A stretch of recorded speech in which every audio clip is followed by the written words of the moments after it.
അപ്പോഴും എൻ്റെ മനസ്സിൽ ആദ്യത്തെ ആഴ്ച എലിമിനേഷൻ ഉണ്ടാവില്ല, അവിടെ എൻ്റെ കാൽക്കുലേഷൻ തെറ്റും. ഞാൻ അങ്ങനെ ഒരു പ്രസ്താവന ഇറക്കിയിട്ടില്ല. ഒന്നാമത്തെ കാര്യം, ഞാൻ അങ്ങനെ ഒരു വാക്ക് പറഞ്ഞിട്ടില്ല. നമ്മുടെ ഓവർ കോൺഫിഡൻസ് നല്ലതല്ല. ഇടയ്ക്കും തലയ്ക്കൊക്കെ ഒന്ന് നമുക്ക് നാവൊന്ന് ശ്രദ്ധിക്കാം. പിന്നെ പോസ്റ്റ് എന്ന് പറഞ്ഞാൽ ഞാൻ ഓലപ്പടകം ഇടുന്ന സ്ഥലത്ത് ഞാൻ റഡാറാണ് കൊടുക്കുന്നത്. ഇപ്പം എന്നോട് ഇത്രയും നേരം സംസാരിച്ചില്ല, ഞാനൊരു ചുളിയനാണോ?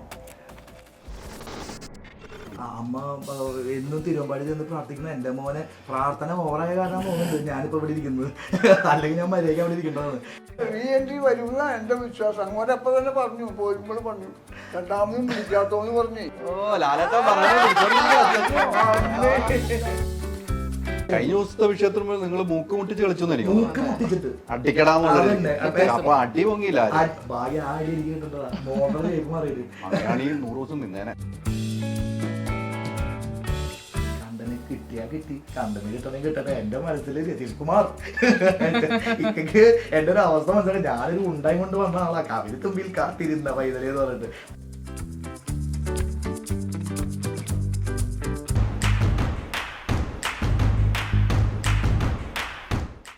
ഓക്സിജനിൽ വമ്പിച്ച വിലക്കുറവുമായി കേരളം കൂളാകും AC discount sale. Oxygen, the cooling expert. നമസ്കാരം.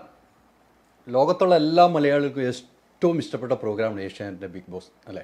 ആ ബിഗ് ബോസ് കാണാത്തൊരു മലയാളികൾ ഉണ്ടോ എന്ന് ചോദിച്ചാൽ ഉണ്ട്, അത് ചില ആളുകൾ മാത്രം. എന്നാൽ ബിഗ് ബോസ് കണ്ടവർക്കറിയാം ഞാൻ ഇന്ന് എവിടെയാണ് എത്തിയിരിക്കുന്നതെന്ന്. ഞാൻ ഈ മത്സരം കാണുന്നതാണ്, ഞാൻ എല്ലാ സീസണിലും മത്സരം കാണുന്നൊരു വ്യക്തിയാണ്. നമ്മുടെ സ്ഥാപനവും ഇതേക്കുറിച്ച് നല്ല വാർത്ത ചെയ്യുന്നുകൊണ്ടിരിക്കുന്നതാണ്. അങ്ങനെ ഒരു വ്യക്തിയെ തേടി ഞാൻ എത്തിയിരിക്കുന്നു.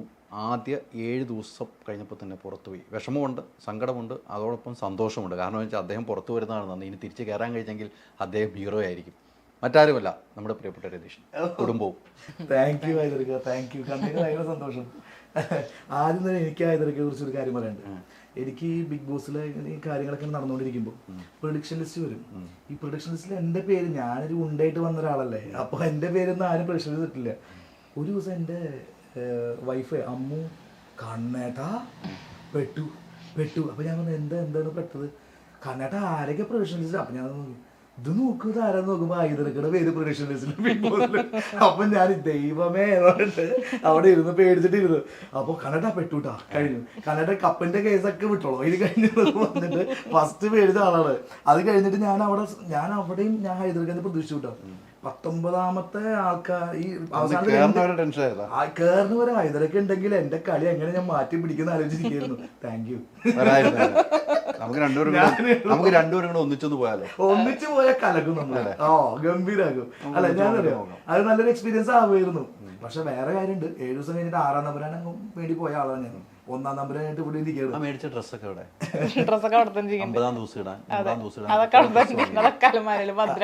അനുഭവിക്കും നീ എന്നൊക്കെ പറയുമ്പോ ആ പൈസ ഒക്കെ ഇത്രയും കളയണമായിരുന്നു. ഇപ്പൊ തോന്നുന്നുണ്ട്. അല്ല, എന്തായാലും നല്ലൊരു ഗെയിമറാണ്, അത് ഇല്ല എന്നൊരിക്കലും പറഞ്ഞില്ല. എനിക്ക് അമ്മയോട് ആദ്യം ചോദിക്കുകയാണ്, മോൻ പോയി 7 ദിവസം മുമ്പ് തിരിച്ചു വരുന്നു, അമ്മയ്ക്കുണ്ടായ വിഷമം എന്തായിരുന്നു? വിഷമൊക്കെ എനിക്ക് നല്ലതുണ്ടായിരുന്നു. പക്ഷെ പിന്നെ എന്താ വെച്ചാൽ ആദ്യത്തെ 2 ദിവസം ഭയങ്കര ബുദ്ധിമുട്ട്, മനസ്സിലാകാൻ വിഷമം. ഇവ ഇങ്ങനത്തെ ഒരാളല്ല, ഇങ്ങനത്തെ കുറന്ന് കാണിക്കുമ്പോൾ ഒരു വിഷമമൊക്കെ ഉണ്ടായിരുന്നു. പിന്നെ അത് കഴിഞ്ഞിട്ട് പിന്നെ അവന് ഭക്ഷണം കിട്ടുമോ എന്താ, അതും എൻ്റെ ഒരു വിഷമം ഉണ്ടായിരുന്നു. പിന്നെ അവസാനമായിപ്പോൾ എനിക്ക് സന്തോഷമായി. പക്ഷെ പിന്നെ അവിടുത്തെ ഓരോന്ന് കാണുമ്പോൾ നമുക്ക് ഈ പ്രഷർ അല്ല. അവസാനമായിട്ട് സന്തോഷം എന്ന് പറഞ്ഞാൽ അവസാനത്തെ 2 ദിവസത്തെ കളി ഉണ്ടല്ലോ, ഞാൻ ഗെയിം മാറ്റി പിടിച്ചതാണ്. ഞാൻ ഏറ്റവും ആദ്യം അമ്മയ്ക്ക് ഭയങ്കര ടെൻഷൻ. അമ്മയ്ക്ക് ഇതൊന്നുമല്ല, ഈ ടെൻഷനായിരുന്നു. അമ്മയ്ക്ക് പ്രഷർ കയറി. അമ്മ എന്നും തിരുവമ്പാടി ചെന്ന് പ്രാർത്ഥിക്കുന്ന എൻ്റെ മോനെ പ്രാർത്ഥന ഓവറായ കാരണം തോന്നുന്നുണ്ട് ഞാനിപ്പോൾ ഇവിടെ ഇരിക്കുന്നത്. അല്ലെങ്കിൽ ഞാൻ മര്യാദയ്ക്ക് അവിടെ ഇരിക്കേണ്ടതാണ്. കാരണം അറിയോ, ബിഗ് ബോസ് എടുത്തത് ആദ്യമായിട്ടാണ്. ആദ്യത്തെ ആഴ്ച ഇന്നലെ ഉണ്ടായിട്ടില്ല. അതൊരു എൻ്റെ കണക്കൂട്ടൽ പാടിപ്പോയത് അവിടെയാണ്. കാരണം ഞാൻ ഏറ്റവും ആദ്യം ഞാൻ പറഞ്ഞല്ലോ, ഞാൻ സെലിബ്രിറ്റി സ്റ്റാറ്റസുള്ള ഒരാളല്ല. ഞാൻ അവിടെ ചെന്നപ്പോൾ ഈ 19 പേരിൽ 18 പേരും ഓരോ രീതിയിൽ പ്രശസ്തി ആർജിച്ച ആളാണ്. ഓരോ രീതിയിലും ജനങ്ങൾക്ക് അറിയാവുന്ന ഒരാൾക്കാരാണ്. അപ്പം ഞാൻ ആലോചിച്ചതെന്ന് വെച്ച് കഴിഞ്ഞാൽ എനിക്ക് അവിടെ ഒരു സ്പേസ് വേണമെങ്കിൽ ഞാൻ കുറച്ച് ജനങ്ങളിലേക്ക് എത്തിക്കാൻ വേണ്ടിയിട്ടുള്ള കുറച്ച് കാര്യങ്ങളൊക്കെ ചെയ്യണം. അപ്പോൾ ഞാൻ എന്താ അറിയോ, ഞാൻ ഈ 19 പേരെയും കണ്ടപ്പോൾ ഒന്നിനൊന്നും മെച്ചമുള്ള ആൾക്കാരാണ് എല്ലാവരും. ഈ 18 പേരും, അതായത് 19 പേരിൽ ഒരാളാണ് ഞാൻ. അപ്പോൾ ഈ 18 പേരും ഒന്നിനും മെച്ചുള്ള ആൾക്കാരാണ്. മറ്റേ ആൾക്കാരൊക്കെ ഈ പറഞ്ഞ പോലെ യൂട്യൂബേഴ്സ്, സീരിയൽ ആൾക്കാർ, എല്ലാവരെയും പരിചയമുള്ള ആൾക്കാരാണ്. ആ സമയത്താണ് ഞാൻ ഈ കാവേരി തുമ്പിൽ കാത്തിരുന്ന പൈതലായിട്ട് വരുന്നത്. അപ്പം ഞാൻ മനസ്സിൽ വിചാരിച്ചത് എന്താ വെച്ചാൽ എനിക്ക് ജനങ്ങളിലേക്ക് എത്തണം. അപ്പോൾ തുടക്കം മുതൽ ഗെയിം കളിച്ച ഒരാളാണ് ഞാനൊരു ഫാസ്റ്റ് ഗെയിമറാണ്. അപ്പോൾ ശരിക്കും പറഞ്ഞാൽ അങ്ങനെ ഒരു ആവശ്യമില്ല, നമ്മൾ സ്ലോ ആയിട്ട് ഗെയിം കളിച്ച് പോയാൽ മതിയായിരുന്നു.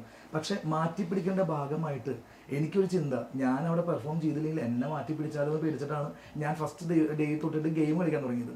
അപ്പോൾ എല്ലാവരുടെയും കണ്ണിലൊക്കെ നോക്കിയപ്പോൾ നമുക്ക് ഗെയിം കളിക്കാൻ പറ്റിയ ആൾക്കാരാണെന്ന് എനിക്ക് തോന്നിയപ്പോൾ ഞാൻ ഫസ്റ്റ് ജാൻമനിയുടെ അടുത്താണ് ഒരു ചെറിയ ഹ്യൂമർ ഒരു ട്രാക്ക് പോലെ ഞാൻ അകത്താരാ പുറത്താരാന്നുണ്ടായിരിക്കാം, അങ്ങനെയാണ് ഞാൻ ഗെയിം സ്റ്റാർട്ട് ചെയ്തത്. പക്ഷെ എൻ്റെ ഗെയിം കുറച്ച് ഓവർഡോസ് ആയെന്ന് തോന്നുന്നു. പിന്നെ ആദ്യത്തെ ആഴ്ച ഞാൻ എലിമിനേഷൻ ആവുമെന്ന് വിചാരിച്ചല്ല. ആദ്യത്തെ 3 ദിവസം ഞാൻ നെഗറ്റീവ് തന്നെയാണ് സ്പ്രെഡ് ചെയ്തിട്ടുണ്ടായിരുന്നു. പ്രേക്ഷകരുടെ ഇടയിൽ എനിക്ക് നെഗറ്റീവ് തന്നെയായിരുന്നു. ഞാനവിടെ ഗെയിം കളിക്കുമ്പോൾ വ്യക്തമായിട്ട് എനിക്ക് ബോധ്യമുണ്ട്. കാരണം പ്രേക്ഷകരുടെ പൾസ് അറിഞ്ഞിട്ട് കളിക്കുന്ന ഒരാൾ തന്നെയാണ് ഞാൻ. കാരണം എനിക്കറിയാം നമ്മൾ ഓരോ പ്രവൃത്തികൾ ചെയ്യുമ്പോൾ അത് നെഗറ്റീവായിട്ടാണോ അല്ലെങ്കിൽ പോസിറ്റീവായിട്ടാണോ പോകുന്നതെന്ന് വ്യക്തമായിട്ട് ധാരണ നമുക്ക് ഉണ്ടാവും. അതിലേക്ക് അറിയാലോ, നമ്മൾ ഓരോ ചെറിയ പ്രോഗ്രാംസ് ഒക്കെ മുമ്പ് ചെയ്യുന്നത്. അപ്പം ഞാൻ ഓരോ കാര്യങ്ങളും അവിടെ കണ്ടന്റ് ഉണ്ടാക്കി കളിക്കുമ്പോൾ എനിക്ക് വ്യക്തമായിട്ട് അറിയാം അത് നെഗറ്റീവാണ് പോകുന്നതെന്ന്. ആ നെഗറ്റീവ് പോയിട്ട് ഒരു 4ാമത്തെ ദിവസം തൊട്ടിട്ട് നമുക്ക് ഒരു മെല്ലെ ഗെയിം ചേഞ്ച് ചെയ്ത് വരാം. എൻ്റെ കാൽക്കുലേഷനൊക്കെ കറക്റ്റായിരുന്നു. ജയിലിൽ കിടന്ന് നിങ്ങളൊന്ന് ആളുകളെ സോപ്പിട്ടെടുത്തു. ജയിലിൽ അതാണ് സത്യം. ജയിലിൽ കിടന്നപ്പോഴാണ് സോപ്പിടൽ തുടങ്ങിയത്. അതായത് മുടിയനൊക്കെ പോയപ്പോ അതെ, ഉറുമ്പിനെ വിളിച്ചിട്ട് കയ്യിലാക്കിട്ട് എടാ മുടിയാ നിങ്ങളുടെ അവർക്ക് ഇഷ്ടം കൂടി തുടങ്ങി. അതെ, വൃത്തിയുടെ ഡാൻസ് ഒന്നും പഠിപ്പിക്കണം എന്റെ തുത്തിലൂടെന്നൊക്കെ പറഞ്ഞിട്ട് അങ്ങനെ ഗെയിം ചേഞ്ച് ചെയ്തു. പക്ഷെ അപ്പോഴേക്കും വോട്ട് ബാങ്ക് ക്ലോസ് ചെയ്തു. അപ്പോഴും എൻ്റെ മനസ്സിൽ ആദ്യത്തെ ആഴ്ച എലിമിനേഷൻ ഉണ്ടാവില്ല, അവിടെ എൻ്റെ കാൽക്കുലേഷൻ തെറ്റിപ്പോയി. ആദ്യത്തെ ആഴ്ച എലിമിനേഷൻ വന്നു. ബിഗ് ബോസിനോട് എനിക്ക് ഒരു പരാതിയില്ല, ബിഗ് ബോസ് ചെയ്തൊക്കെ കറക്റ്റാണ്. എനിക്ക് വോട്ടില്ല, അത് കാരണം ഞാൻ ഔട്ടായി, എലിമിനേറ്റ് ആയി. പക്ഷേ എനിക്ക് ഒരു റിഗ്രറ്റും ഇല്ല. കാരണം എന്താ വെച്ചാൽ ഞാൻ അവിടെ 7 ദിവസം നിന്നിട്ടുണ്ടെങ്കിൽ ഹൈദരക്കപ്പോൾ എൻ്റെ അടുത്ത് വന്ന് എൻ്റെ ആ ഒരു ഇൻ്റർവ്യൂ കാര്യങ്ങൾ എടുക്കുന്നുണ്ട്. ഞാൻ എന്തെങ്കിലുമൊക്കെ ചെയ്യാതെ ഇങ്ങനെ വരില്ലല്ലോ. കാരണം അങ്ങനെ ഞാൻ ചെയ്തിട്ടുണ്ട്. നല്ല ഗെയിമറാണ്, നല്ല രീതിയിൽ ചെയ്തിട്ടുണ്ട്. ആദ്യ ആഴ്ച തന്നെ ഇത്രയും സൂപ്പറായിട്ട് ഗെയിം കളിച്ച വേറെ വ്യക്തിയില്ല. പക്ഷെ അത് നമുക്കൊരു പുറത്തേക്കുള്ള വഴിയാണെന്ന് നമുക്ക് മനസ്സിലായില്ല. പക്ഷെ നമ്മളാരും താങ്കൾ പുറത്തേക്ക് പോകുന്നു വിശ്വസിച്ചില്ല. ഇത് നല്ല ഗെയിമറാണല്ലോ, ഇവിടെ നിർത്തുമായിരിക്കും എന്നാലും നമ്മളൊക്കെ പ്രതീക്ഷ. ഒരാഴ്ച 2 ആഴ്ച കഴിഞ്ഞിട്ട് ഇനി അങ്ങനെ മാറ്റി പിടിച്ചില്ലെങ്കിൽ പുറത്തു പോവാം. പക്ഷെ ആളുകൾ ഇഷ്ടപ്പെട്ട് തുടങ്ങിയപ്പോൾ പുറത്തേക്ക് പോകേണ്ടത്. ആദ്യം എതിർപ്പുകളായിരുന്നു. അജയന്റെ വീട്ടിലൊക്കെ കാണുന്നതാണ് ആദ്യം എതിർപ്പുകൾ. എന്താണ് ഈ പറയണമെന്നൊക്കെ ചോദിച്ചോണ്ട് അതായത് നമ്മൾ പറയുന്ന ആളുകളുള്ള നമ്മൾ എങ്ങനെയൊക്കെ പെരുമാറിയെന്നുള്ളതാണ്. അങ്ങനെയൊക്കെ വളരെ മോശമായ രീതിക്ക് വേറെ രീതിക്കൊക്കെ ചിന്തിച്ചു. ആദ്യത്തെ 3 ദിവസം അത് കഴിഞ്ഞിട്ട് ഞാൻ ഹ്യൂമർ ട്രാക്ക് പിടിച്ചു. എന്നിട്ടും എനിക്ക് ചെറിയൊരു പേടിയുണ്ടായിരുന്നു, ഇതിനെ മാറ്റി പിടിക്കാനാണല്ലോ ടാഗ്. ആദ്യത്തെ ആഴ്ച എലിമിനേഷൻ ഉണ്ടാവുമോ, അങ്ങനെയാണെങ്കിൽ നടക്കുക എനിക്ക് വീണാലെന്ന് പേടിച്ചിട്ട് ഞാൻ ബിഗ് ബോസിനോടും പ്രേക്ഷകരോടും ഞാൻ ഉറക്കെ പറയുണ്ടായിരുന്നു, അടുത്ത ആഴ്ച RJBB ഗ്രൂപ്പ് കയറിവാട മക്കളെ, ഞങ്ങൾ ഗെയിം മാറ്റി പിടിക്കുകയാണ്, ഞങ്ങൾ ഹ്യൂമറാണ് പിടിക്കാൻ പോകുന്നത്. ഞാൻ ഹിന്റ് കൊടുക്കുന്നുണ്ടായിരുന്നു. ഞാൻ ബിഗ് ബോസിനും പ്രേക്ഷകർക്ക് ഹിന്റ് കൊടുക്കുക. കാരണം പിന്നത്തെ ആഴ്ച ഞാനും ജിൻഡോയും കൂടിയിട്ട് ഫുൾ ഹ്യൂമർ ട്രാക്കിലേക്ക് പോകാനുള്ള പരിപാടിയായിരുന്നു. ഞാൻ പ്രേക്ഷകർക്ക് ബിഗ് ബോസിനായാലും എൻ്റെ ട്രാക്ക് ഞാൻ മാറ്റാൻ പോവാ എന്നൊരു ഹിന്റ് കൊടുത്തതാണ്. പക്ഷെ എലിമിനേഷൻ വന്നത് എൻ്റെ കാൽക്കുലേഷൻ മുഴുവൻ തെറ്റിപ്പോയി. ഇപ്പോൾ 2 ആഴ്ചക്ക് ശേഷമാണ് എലിമിനേഷൻ വന്നു വെച്ച് കഴിഞ്ഞാൽ ഉറപ്പായിട്ട് ഞാൻ അവിടെ പിടിച്ചത്. കാരണം ജയിൽ ടാസ്കിലൂടെയാണ് ഹൈദർക്ക് കറക്റ്റ് ആയിട്ടാണ് പറയുന്നത് കേട്ടോ, കറക്റ്റ് നോട്ട് ചെയ്താണ് ഒരു മാറ്റം വന്നത് ജയിൽ ട്രാക്കിലൂടെയാണ്. ഞാൻ ഗെയിം മാറ്റി പിടിച്ചതാണ്. അവിടെ ചെറിയൊരു സ്പേസ്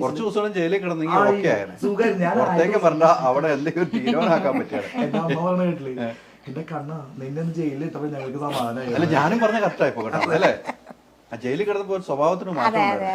ജീവിതത്തിൽ ജയിലിൽ കിടക്കാത്തോണ്ടുള്ള വിഷയമാണ്. ഞാൻ ജീവിതത്തിൽ അച്ഛന്റെ വാശിയാണോ അച്ഛാ കിട്ടിയത്? അച്ഛന്റെ സ്വഭാവമാണോ മോനെ?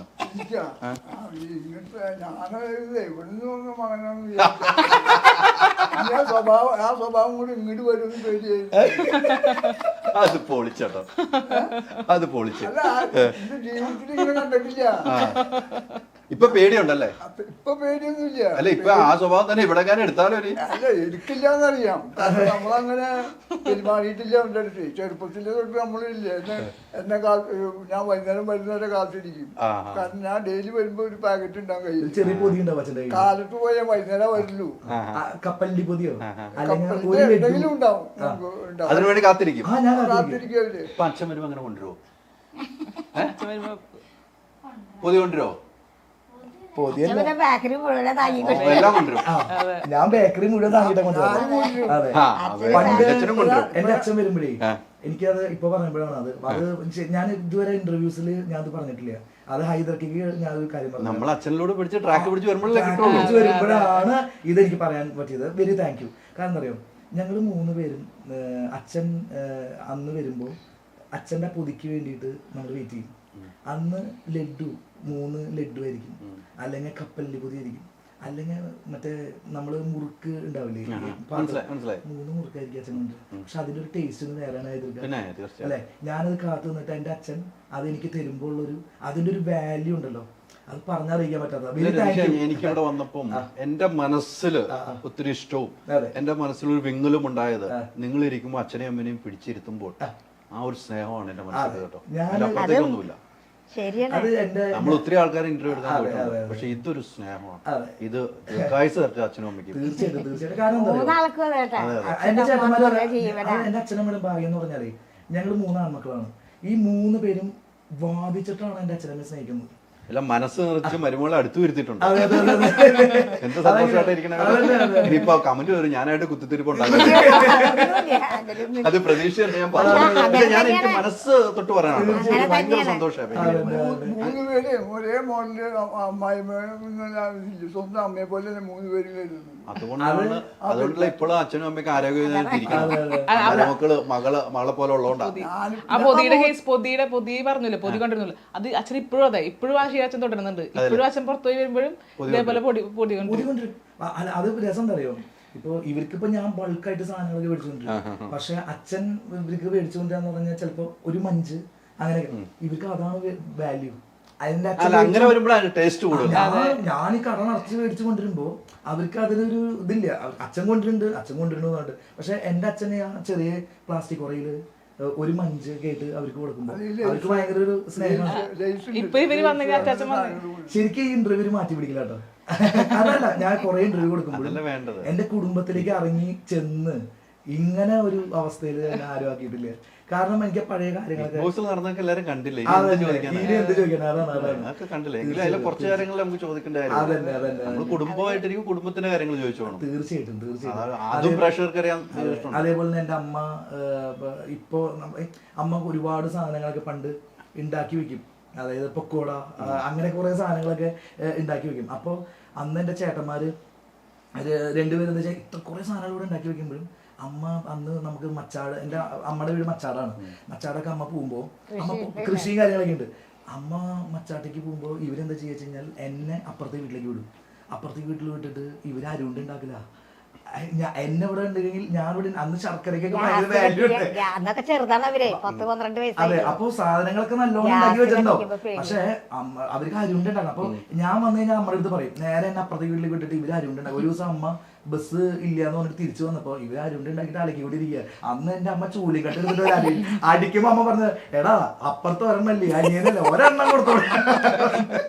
അവര് പേടിച്ചെന്താ പറയാ, ഗ്യാസ് ഞാൻ കത്തിക്കാൻ സംഭവിക്കില്ലേ, അവര് ചെറുതല്ലേ, വല്ല ഓഫാക്കാനോ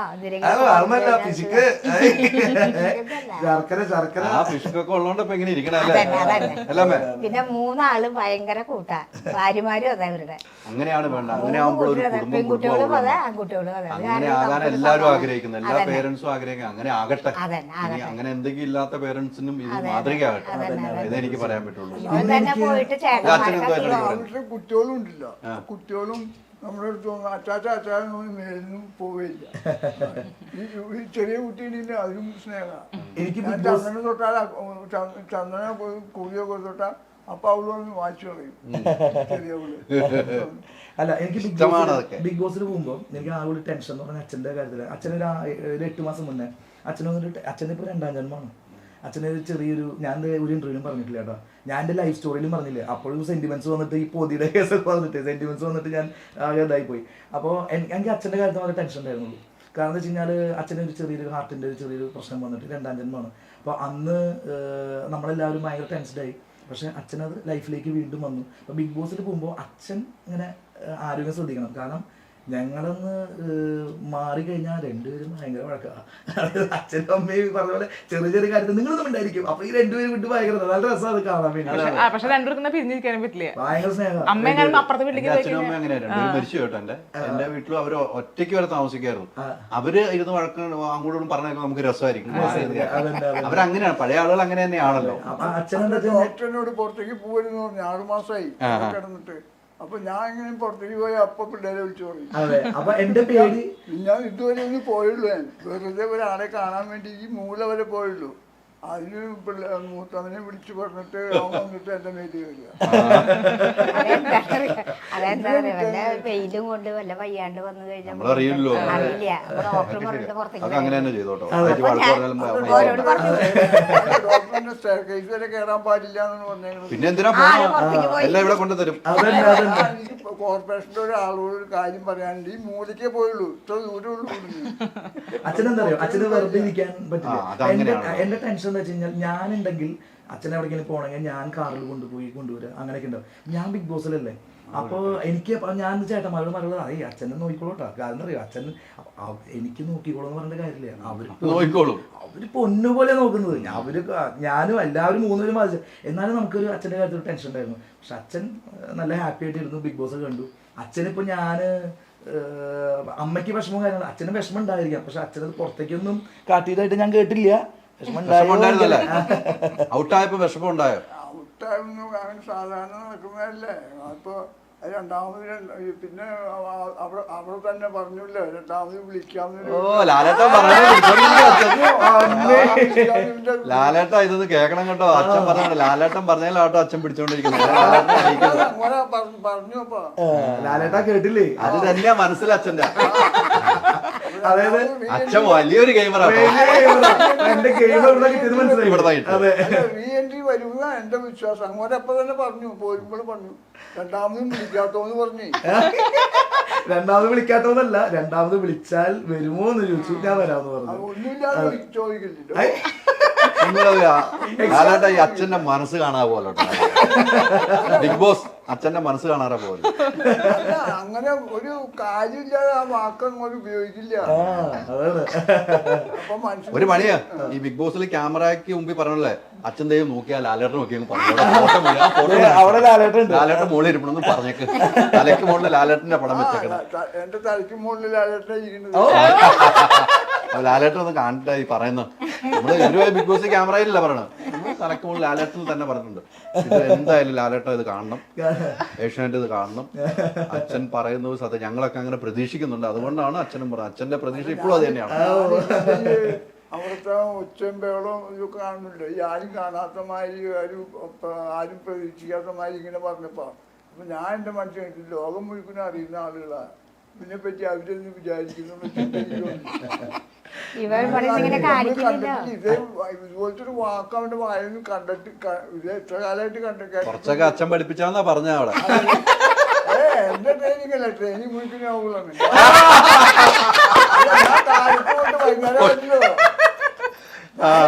നമ്മള് ചോദിക്കണ വൈകുന്നേരം ഞായറാഴ്ച കൂടി എനിക്ക് വർക്ക് ചെയ്യാൻ പോകേണ്ട വരും. അപ്പൊ അമ്മയാണല്ലേ. ഇത് തന്നെയാണ് ഇവര്. അല്ല, എനിക്ക് അക്കൗണ്ട്സാണ് മെയിനായിട്ട്. കളിക്കാനൊക്കെ പോയി 6 മണിയാകുമ്പോഴേക്ക് വീട്ടിലെത്തിക്കൊള്ളണം. അതാണ് എന്റെ 6 മണിയാകുമ്പോൾ വീട്ടിലെത്തിയില്ലെങ്കിലേ ചൂലും കെട്ടുണ്ട്. അതുകൊണ്ട് നീ എവിടെയായിരുന്നു എന്ന് പറഞ്ഞിട്ട് അടിപൊളി. ഇനി വേറെ കാര്യം, എനിക്ക് ഹൈദർക്കോട് ഒരു പേഴ്സണലി ഒരു കാര്യം ചോദിക്കാറുണ്ട്. അത് കുഴപ്പമില്ല, പേഴ്സണലി ലോകം മുഴുവൻ കണ്ടോട്ടെ. ഇപ്പൊ എന്നോട് ഇത്രയും നേരം സംസാരിച്ചില്ലേ, ഞാനൊരു ചൊറിയനാണോ? അല്ല, അവിടെ ചൊറിയന്റെ ഏറ്റവും കൂടുതൽ അവാർഡ് നിങ്ങൾക്ക് കിട്ടിയിട്ടുണ്ടെങ്കിൽ ചൊറിയനായിട്ട് തന്നേക്കണല്ല, ഒരു സ്നേഹം കൊണ്ട് കിട്ടിയതായിട്ട് ഞാൻ തോന്നുന്നു. ഞാൻ അവിടെ ചെയ്ത ആക്ടിനാണോ കിട്ടിയത്? തീർച്ചയായിട്ടും അതാണ് അവിടെ ചെയ്ത ആക്ട്. ഞാൻ സത്യമായിട്ടും അവിടെ ഞാൻ ചൊറിയനായിട്ട് ചെയ്തിട്ടുണ്ട്, തരികിടായിട്ട് ചെയ്തിട്ടുണ്ട്, പിന്നെ കോമാളിയായിട്ട് ചെയ്തിട്ടുണ്ട്, എല്ലാം ചെയ്തിട്ടുണ്ട്. ഞാൻ അതെ ജിൻഡപ്പന്റെ തലയിൽ കിട്ടുന്ന ഇവിടെ കൊടുത്ത ഷെയർ അങ്ങനെയല്ല. ജിൻഡപ്പൻ എന്താ അറിയോ, രതീഷ് ചേട്ടൻ പറഞ്ഞായിട്ട് മുന്നേ കൂർക്കം വിളിക്കണം. എന്നിട്ടാണ് എനിക്ക് അതിന്റെ പാർട്ട് തന്നു. 3.5 അവാർഡ് കിട്ടിയത്. അത് ഞാൻ അവിടെ ചെയ്ത ആക്ടിന് കിട്ടിയതാണ്. തീർച്ചയായിട്ടും എനിക്ക് അതിൽ അഭിമാനമേ ഉള്ളൂ. കാരണം ഞാൻ അവിടെ ചെയ്തത് അതൊക്കെ തന്നെയാണ്. എൻ്റെ മനസ്സിൽ പ്രേക്ഷകരുടെ ഇടയിലേക്ക് എങ്ങനെയെങ്കിലും ഒന്ന് കയറി പറ്റണം. അതായിരുന്നു എൻ്റെ മനസ്സിൽ. ഞാൻ വിചാരിച്ച പോലെ തന്നെ ഞാൻ ഗെയിം കളിച്ചിട്ടുണ്ട്. ഞാൻ ഇന്നത് മനസ്സിൽ വിചാരിച്ചിട്ടുണ്ട്, ഇത് ടെലികാസ്റ്റിൽ വരുന്നു മനസ്സിൽ വിചാരിച്ച മുഴുവൻ നിൽക്കാൻ വന്നിട്ടുണ്ട്. ഞാൻ കഴിഞ്ഞ ഒരാഴ്ച, ഞാൻ 2-3 ദിവസം മുന്നെയാണ് നമ്മൾ ഈ എൻ്റെ എപ്പിസോഡ്സ് മുഴുവൻ ഞാൻ കാണില്ല എന്ന് വിചാരിച്ചതാണ്. കഴിഞ്ഞത് കഴിഞ്ഞിട്ട് നമ്മൾ കാണുക. അപ്പം അല്ല, അത് ലാലേട്ടന് മുമ്പ് വെച്ച് കാണിച്ചപ്പോൾ തന്നെ വേണ്ടായിരുന്നു തോന്നുന്നു. ഏതാ ഔട്ടായി വന്നപ്പോൾ ലാലേട്ടനെ കുറിച്ച് കാണിച്ചു തന്നല്ലോ. ആ ലാലേട്ടനെ കുറിച്ച് കാണിച്ചു തന്നപ്പോൾ അതെന്റെ എക്സ്പ്രഷൻ കണ്ടില്ല. അപ്പൊ എന്താ സംഭവിച്ചാൽ അപ്പൊ അമ്മോണ് പറഞ്ഞത്, അല്ല കണ്ടേട്ട അത് മുഴുവൻ കാണും, ആദ്യം തൊട്ട് അവസാനം വരെ കാണുന്നത്. ഞാൻ ആദ്യം തൊട്ട് അവസാനം കണ്ടപ്പോൾ ആ ഒരാഴ്ച മുഴുവൻ എന്റെ സീക്വൻസിൽ വന്നിട്ടുണ്ട്, ഇഷ്ടംപോലെ വന്നിട്ടുണ്ട്. എന്നിലൂടെയാണ് കാര്യങ്ങളൊക്കെ പോകേണ്ടത്. തീർച്ചയായിട്ടും ഫുള്ള് ഒരാഴ്ച സൗണ്ട് വരെ പോയില്ലായിരുന്നു. കാര്യമില്ല. ഞാൻ ചെയ്തു ചുമ്മാ വെച്ചെടുത്ത് ഇത്രയും സൗണ്ട് കളയാനുള്ള വെച്ചെടുത്ത് വേണ്ടായിരുന്നു, ആവശ്യമില്ലായിരുന്നു അല്ലേ? ഒരു ഫോൺ ഉണ്ടെങ്കിൽ വിളിച്ച് പറയാമായിരുന്നു. ഞാനിപ്പോ കണ്ടോണ്ടിരിക്കുന്ന ഞാൻ പറഞ്ഞു പതുക്കെ പറയും ഒരു രക്ഷയില്ല. ഇത്രയും സൗണ്ട് ആയിരുന്നല്ലോ, ഭയങ്കര സൗണ്ട് ആയിരുന്നു. അല്ല ഞാൻ അറിയോ നമുക്ക് എന്നിട്ട് ആ സൗണ്ട് വെച്ചിട്ട് ഉറക്കം പറയണ്ടേ? അല്ല വേറെ കാര്യം അറിയോ, ഇത്രയും വലിയൊരു വാതിൽ തുറന്നു കിട്ടിയതാണ്. എന്നെ സംബന്ധിച്ചോളം എന്റെ അച്ഛൻ, എന്റെ അമ്മ, തീർച്ചയായിട്ടും സാധാരണ കുടുംബത്തിൽ നിന്ന് വരുന്ന അല്ല തീർച്ചയായിട്ടും രതീഷ് പോയി ബിഗ് ബോസിന് അതിന്റെ കണ്ടന്റ് കിട്ടി, ഏഷ്യാനെറ്റ് കണ്ടന്റ് കിട്ടിയിട്ടുണ്ട് രതീഷിനെ കൊണ്ട് എന്ന് വിശ്വസിക്കുന്നത്. തീർച്ചയായിട്ടും താങ്ക് യു. ആ ഒത്തിരി സാധനങ്ങൾ റീച്ച് കാണുമ്പോൾ നമുക്കറിയാം. അത് രതീഷിന് അത്രയും പ്രതീക്ഷയോടി ഒരു തുറന്നു കിട്ടിയ വാതിൽ അവർക്ക് വേണ്ടത് കൊടുത്തു. വേണ്ടത് ഞാൻ കൊടുത്തിട്ടുണ്ട്. പ്രേക്ഷകർ വിധി എഴുതുന്ന വേറെ. അത് വേറെ. പിന്നെ ഞാൻ ഒരിക്കലും ഞാൻ ബിഗ് ബോസിനെ ഞാൻ ഒന്നും പറയില്ല. കാരണം ബിഗ് ബോസ് ശരിയാണ്. അന്ന് എനിക്ക് വോട്ടില്ലാത്ത കാരണം ബിഗ് ബോസ് എന്നെ എവിക്റ്റ് ആക്കി. അതിന് ബിഗ് ബോസ് പറഞ്ഞിട്ട് കാര്യമില്ല. ബിഗ് ബോസ് സത്യസന്ധമായിട്ടുള്ള കാര്യങ്ങളാണ് ചെയ്യുന്നത്. ഞാനിപ്പോൾ നല്ല ഗെയിമറാന്ന് വെച്ചിട്ട് എനിക്ക് വോട്ട് ഉണ്ടെങ്കിൽ എന്നെ പുറത്താക്കില്ലായിരുന്നു. പക്ഷെ ഞാൻ ആദ്യത്തെ 3 ദിവസം സ്പ്രെഡ് ചെയ്തത് നെഗറ്റീവ്സ് ആണ്. പിന്നെ പ്രേക്ഷകർ 4ാമത്തെ ദിവസം തൊട്ടിട്ടാണ് എന്നെ ഇഷ്ടപ്പെട്ടു തുടങ്ങിയത്. വോട്ട് ചെയ്യുമ്പോഴേക്കും വോട്ട് ബാങ്ക് ക്ലോസ് ചെയ്തു. എന്റെ ഐഡിയ പാടിപ്പോയത് ഞാൻ നേരത്തെ വീണ്ടും പറയുന്നത്. ആഴ്ച എവിക്ഷൻ ഉണ്ടാകും. അല്ലെങ്കിൽ എന്റെ ഞാൻ എല്ലാവരും സോപ്പിട്ട് മസ്ക് ഇട്ട് എല്ലാവരും സ്നേഹത്തോടെ കൂടി കൊണ്ടു കിടക്കുന്ന ഒരാളാണ്. അപ്പോൾ എൻ്റെ അടുത്ത് ഇപ്പം എല്ലാവരും പറഞ്ഞത് നിന്റെ ഈ സ്വഭാവം കൊണ്ട് എടുത്താൽ മതിയായിരുന്നു. പക്ഷെ എൻ്റെ ഈ സ്വഭാവം എടുത്തു കഴിഞ്ഞാൽ എനിക്ക് ഒരു സ്പേസ് എനിക്ക് കിട്ടില്ലായിരുന്നു. ഇങ്ങനെ ന്യൂട്രൽ നിന്ന് ഗെയിം കളിക്കുന്ന ഒരാളുടെ പേര് പറയാം ഇപ്പൊ അവിടെ. അയ്യോ എല്ലാവരും നല്ല ഗെയിമേഴ്സ്. അല്ല ന്യൂട്രൽ ഇപ്പൊ പറഞ്ഞില്ലേ, എനിക്ക് ഒരാഴ്ച കഴിഞ്ഞിട്ട് മതിയായിരുന്നു. അങ്ങനെ മാറി നിന്ന് ന്യൂട്രൽ പോകുന്ന ഒരാളുടെ പേര് പറയാം. ഞാൻ പറയട്ടെ, അതിലിപ്പോ ഞാൻ പറയട്ടെ, ന്യൂട്രലിൽ നിന്നിട്ട് എല്ലാവരും ഗെയിം കളിക്കുന്നുണ്ട്. ഞാൻ പറയുന്നത് സ്ലോ ഗെയിമേഴ്സ് ആണ് അവിടെയുള്ള ആൾക്കാർ. റോക്കി എൻ്റെ കൂടെ നിൽക്കുന്ന ഒരു ഫാസ്റ്റ് ഗെയിമറായിരുന്നു. പിന്നെ ഉള്ള ആൾക്കാരൊക്കെ വരുന്നേ ഉള്ളൂ. അതായത് ഇപ്പം ഞാൻ ഉണ്ടാക്കുന്ന കണ്ടന്റുമേ അവിടെ കുറേ പ്രശ്നങ്ങൾ ഉണ്ടായിട്ടുണ്ട്. എൻ്റെ ഉദ്ദേശം എന്താ വെച്ചാൽ പറയൂ, അതായത് ഞാൻ ഉണ്ടാക്കുന്ന കണ്ടന്റുമേ പ്രശ്നങ്ങൾ ഉണ്ടാവും വേണം. ക്യാമറകൾ എവിടെയൊക്കെ ഫോക്കസ് ചെയ്യുന്നുണ്ടോ അവിടെ 3 പേര് കൂട്ടം കൂടി നിൽക്കുന്നുണ്ടോ അവിടെ കുറ്റമാണെങ്കിലും രതീഷ് കുമാറിന്റെ പേര്, കുറ്റമാണെങ്കിലും അവർ എൻ്റെ പേര് പറയണം എന്നായിരുന്നു എൻ്റെ ആഗ്രഹം. ഓട്ടോടെ കുറ്റം, അവൻ വൃത്തികെട്ടവൻ, അവൻ കാണിക്കണം കണ്ടില്ല, മതി, എനിക്കത് മതി. അപ്പൊ അത് ഞാൻ വിചാരിച്ചത് അവിടെ ഇക്കാൻ നടന്നിട്ടുണ്ട്. എവിടെ പ്രശ്നം ഉണ്ടാക്കണം, എവിടെ കണ്ടന്റ് ഉണ്ടാക്കണം. ഞങ്ങൾ ഏറ്റവും കൂടുതൽ പ്രശ്നങ്ങൾ ഉണ്ടാക്കിയ ആൾക്കാരാണ്. ഞാൻ ഏറ്റവും വിഷയം ഭയങ്കര വിഷയം. കഴിഞ്ഞ ദിവസത്തെ വിഷയത്തിൽ നിങ്ങൾ മൂക്ക് മുട്ടിച്ച് കളിച്ചു മൂക്ക് മുട്ടിച്ചിട്ട് അടിക്കടാന്ന് അടി പൊങ്ങിയില്ല. ഭാഗ്യ ആ അടി എനിക്ക് കിട്ടേണ്ടതാ. മോഹൻ കേൾക്കുമ്പോൾ അറിയില്ല, അങ്ങനെയാണ് ഈ 100 ദിവസം നിന്നേനെ. ഓക്കെ അടിച്ചില്ലോന്നാ ഇപ്പൊ ചിന്തിക്കണം. വേണ്ടേ അങ്ങനെ അടി കിട്ടിയിട്ട് 100 ദിവസം ഇവിടെ എന്തെങ്കിലും സംഭവിച്ചാലോ ആകെ പ്രശ്നം. ഔട്ടാവുന്ന സമയത്തെ നമ്മളൊരു ഔട്ടാവുമ്പോ ഗെയിമാണല്ലോ ഔട്ടാവുന്നത്. ഫ്രണ്ടിൽ കയറോ, പച്ചയിൽ കയറോ, മഞ്ഞയിൽ കയറോ, റെഡിൽ കയറോ. എന്തായിരുന്നു പ്രാർത്ഥിച്ചുകൊണ്ടിരുന്നത്? ഒരു പ്രാർത്ഥന ആരെ വിളിച്ചാ പ്രാർത്ഥിച്ചോണ്ടിരുന്നത്? ഭഗവാനെ, ഇവിടെ ഞങ്ങൾക്ക് അമ്പലത്തിൽ ഇവിടെ ശിവഭഗവാനുണ്ട്, ഈശ്വര ഭഗവാനെ റെഡിലേക്ക് ആവല്ലേ എന്ന് പ്രാർത്ഥിക്കട്ടെ. ആ പ്രാർത്ഥന തന്നെ അല്ലായിരുന്നോ? ആ റെഡിലേക്ക് ആയപ്പോ മനസ്സ് വിഷമായി കരച്ചിൽ വന്നു. പക്ഷെ കരഞ്ഞില്ല, പിള്ളേരൊക്കെ ഉള്ള കരഞ്ഞില്ല. ഇനി വേറൊരു തമാശ പറയട്ടെ. എൻ്റെ അമ്മ, എൻ്റെ അച്ഛൻ, എൻ്റെ ചേട്ടന്മാര്, ഭാര്യ, വൈഫിൻ്റെ അച്ഛനമ്മ, എല്ലാവരും കുടുംബം മൊത്തം, എൻ്റെ വല്യമ്മമാര്, ചേട്ടന്മാർ, വൈറ്റ് ഫാമിലിയാണ് ഞങ്ങള്. അപ്പോൾ എല്ലാവരും സങ്കടത്തിലായി, ഭയങ്കര വിഷമായിട്ടിരിക്കുന്ന സമയത്ത് എൻ്റെ 2ാമത്തെ മോള് പാറു ജോതി കൈഡി, അമ്മേ അച്ഛൻ നമ്മുടെ അടുത്തേക്ക് വരാൻ പോണു. ഭയങ്കര കൈയടി. അവള് അമ്മ പറയാണ് ഇറങ്ങിയപ്പോ, പാറു ഭയങ്കര കൈയടി, അമ്മേ കണ്ടില്ലേ നമ്മുടെ അച്ഛൻ നമ്മുടെ അടുത്ത് വരാൻ പോണ കണ്ടില്ലേ എന്ന് പറഞ്ഞിട്ട് ഭയങ്കര കൈയടിയായിരുന്നു. അതിന്റെ അറിയാത്ത കാരണം. പക്ഷെ ഇക്കൊന്ന് ശ്രദ്ധിച്ചു നോക്കിക്കോളൂ, ബിഗ് ബോസ് പറഞ്ഞു വന്ന്, അതായത് രതീഷ് ഈ വീടിന്റെ പുറത്തേക്ക് പോകുന്നു എന്ന് പറഞ്ഞപ്പോ എൻ്റെ കണ്ണിലോ എൻ്റെ മുഖത്തോ എന്തെങ്കിലും ഒരു കോൺഫിഡൻസ്, ഹാപ്പി ആയിട്ട് വന്നു. കാരണം എന്താന്ന് ഇക്കൊക്കെ അറിയൂ? ഇക്കൊന്ന് പറയൂ എന്തായിരിക്കും കാരണം? എനിക്ക് റിഗ്രറ്റ് ഇല്ല. ഞാൻ ഒരാഴ്ച നിന്നത് വളരെ നന്നായിട്ട് മനസ്സിൽ കള്ളത്തറ ഇല്ലാത്തതുകൊണ്ടായിരിക്കും. ഞാൻ തീർച്ചയായിട്ടും മനസ്സിൽ ഒരു കള്ളത്തരവില്ല. മാത്രമല്ല ഞാൻ ഒരാഴ്ച അവിടെ അന്തസ്സായിട്ട് നല്ല രീതിയിൽ ഗെയിം കളിച്ചിട്ടുണ്ട്. Negative or positive. ഞാൻ പോസിറ്റീവായിട്ട് മാത്രമല്ല ഗെയിം കളിച്ചിരുന്നത്, ഞാൻ നെഗറ്റീവായിട്ടും ഗെയിം കളിച്ചിട്ടുണ്ട്, പോസിറ്റീവായിട്ടും ഗെയിം കളിച്ചിട്ടുണ്ട്. ഏത് രീതിയിലായാലും ഞാൻ അവിടെ പണിയെടുത്തിട്ടുണ്ട് എന്നുള്ളൊരു കോൺഫിഡൻസ് എനിക്കുണ്ടായിരുന്നു. അപ്പം ഞാൻ അവിടെ നിൽക്കുന്നത് ഞാനൊരു നല്ല ഗെയിമറാണ്, ഞാൻ ഒരാഴ്ച വെറുതെ ഇരുന്നിട്ടില്ല. പിന്നെ ഔട്ടായി പോയി എന്ത് ചെയ്യാൻ പറ്റും. ഞാൻ ലാലേട്ടനോട് സംസാരിക്കുമ്പോഴും ഹൈലി കോൺഫിഡൻസോട് ഞാൻ സംസാരിച്ചത്. കാരണം പക്ഷേ ഇക്ക പറഞ്ഞ പോലെ ലാലേട്ടൻ, അച്ഛൻ നേരത്തെ പറഞ്ഞ പോലെ ലാലേട്ടൻ വേറെ ആരോടും അങ്ങനെ ചോദിച്ചിട്ടില്ല. അപ്പൊ ലാലേട്ടൻ എൻ്റെ അടുത്ത് തിരിച്ചു വിളിച്ചാൽ വരും എന്ന് പറഞ്ഞപ്പോ ഞാൻ പറഞ്ഞു ഞാൻ വരും ചെയ്യും പൊളിക്കും ചെയ്യും എന്ന് പറഞ്ഞു. ഇങ്ങനെയുള്ള പൊളിക്കില്ല, ഇങ്ങനെയുള്ള പൊളിച്ചില്ല, വേറെ രീതിയിൽ. അതിന് മുമ്പ് ലാലേട്ടൻ പറഞ്ഞു 100 ദിവസം നിൽക്കുമെന്ന് പറഞ്ഞാണ് പോയത്. ആ സാധനം പറഞ്ഞിട്ടാണ് ലാലേട്ടൻ 2 ലാലേട്ടനെ മനസ്സിൽ കോട്ട് ചെയ്തിട്ടുണ്ട്. ബിഗ് ബോസ് അത് മനസ്സിലാക്കി ലാലേട്ടനോട് പറഞ്ഞിട്ടുണ്ട്. അപ്പൊ ലാലേട്ടൻ അതുകൊണ്ടാണ് ചോദിച്ചത്. പിന്നെ എനിക്ക് തോന്നിയ ഒരു കാഴ്ചയില് പോവുകയാണെന്ന് പറഞ്ഞ് ബാഗ് എടുത്തോണ്ട് പോകുമ്പോൾ മനസ്സിലൊരു ചമ്മലും മുഖത്തൊരു ചമ്മൽ ഭാവം ഉണ്ടായിരുന്നു കേട്ടോ. വാശിക്ക് പോവാന്നൊക്കെ പറഞ്ഞ അയ്യോ മുഖഭാവമൊക്കെ കണ്ടപ്പോ ഒരു രക്ഷയില്ല, നമ്മള് പെട്ടടാന്നുള്ള രീതിക്കായി മാത്രല്ല ജാങ്കോ പെട്ടോന്ന് പറഞ്ഞ ഡയലോഗ്. ഇതിന്റെ രസം എന്താ അറിയോ, ഞാനിത് പോകുമ്പോ ഒരാളെന്നെ മൈൻഡ് ചെയ്യുന്നില്ല. എല്ലാവർക്കും സന്തോഷം, എല്ലാവർക്കും ഭയങ്കര സന്തോഷം, ഭയങ്കര കൈഡിയായിരുന്നു. ഞാൻ അങ്ങോട്ട് പോയി. അത് കഴിഞ്ഞിട്ട് പിന്നെ കുറച്ച് കഴിഞ്ഞപ്പോ ഗബ്രി വന്നിട്ട് പറഞ്ഞു ചേട്ടാ ഈ വെയിലത്തിരിക്കാതെ അവിടെ നിന്ന് വെയിലത്തിരിക്കുക എന്നൊക്കെ പറഞ്ഞു. അവർ ടണലത്തിരിക്കാന്ന് ഉദ്ദേശിച്ചത്. എല്ലാം കഴിഞ്ഞ് ഞാൻ ഇവര് മൈൻഡ് ചെയ്യണ കാണാനില്ല, ഞാൻ അവിടെ ചെന്ന് കടന്നുറങ്ങി. അങ്ങനെയാണ് ശരിയാക്കി തരാം. ലക്ഷറി പോയിന്റ് കാര്യം ഇപ്പം ഞാൻ ശരിയാക്കി തരാട്ടാന്ന് പറഞ്ഞിട്ട് ഞാൻ അവിടെ മനഃപൂർവ്വം കിടന്ന് ഉറങ്ങിയപ്പോൾ പട്ടി കുറച്ചപ്പോൾ അവർക്ക് ലക്ഷറി പോയിന്റ് പോവല്ലേ, വേഗം ക്യാപ്റ്റൻ വന്നു, അപ്സരയും വന്നിട്ട് രതീഷ് ചേട്ടൻ വന്നോളൂ, വെറുതെ വേണ്ട, ഞാനാണെങ്കിൽ ഒരാൾ വിളിക്കാൻ വേണ്ടി കാത്തിരിക്കുകയാണ്. വന്നപ്പോ രതീഷ് ചേട്ടൻ വന്നപ്പോ ഞാൻ ശരി എന്നാ വരാം ഞാൻ. അപ്പൊ കുറെ ആൾക്കാർ പറയണു ആ ചമ്മിയ മോന്ത കാണാൻ നല്ല രസം.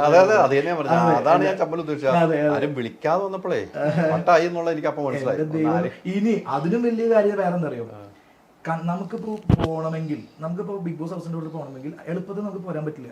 അത് കൺഫെഷൻ റൂമിന്റെ ഉള്ളിൽ കൂടെ പോവാം. എന്നിട്ട് ബിഗ് ബോസിനോട് സംസാരിച്ചിട്ട് ഞാൻ പറയുന്ന കാര്യങ്ങൾ കറക്റ്റ് ആണെങ്കിൽ മാത്രം അത്ര പെട്ടെന്ന് അതിന്റെ ഉള്ളിൽ പോരാൻ പറ്റില്ല.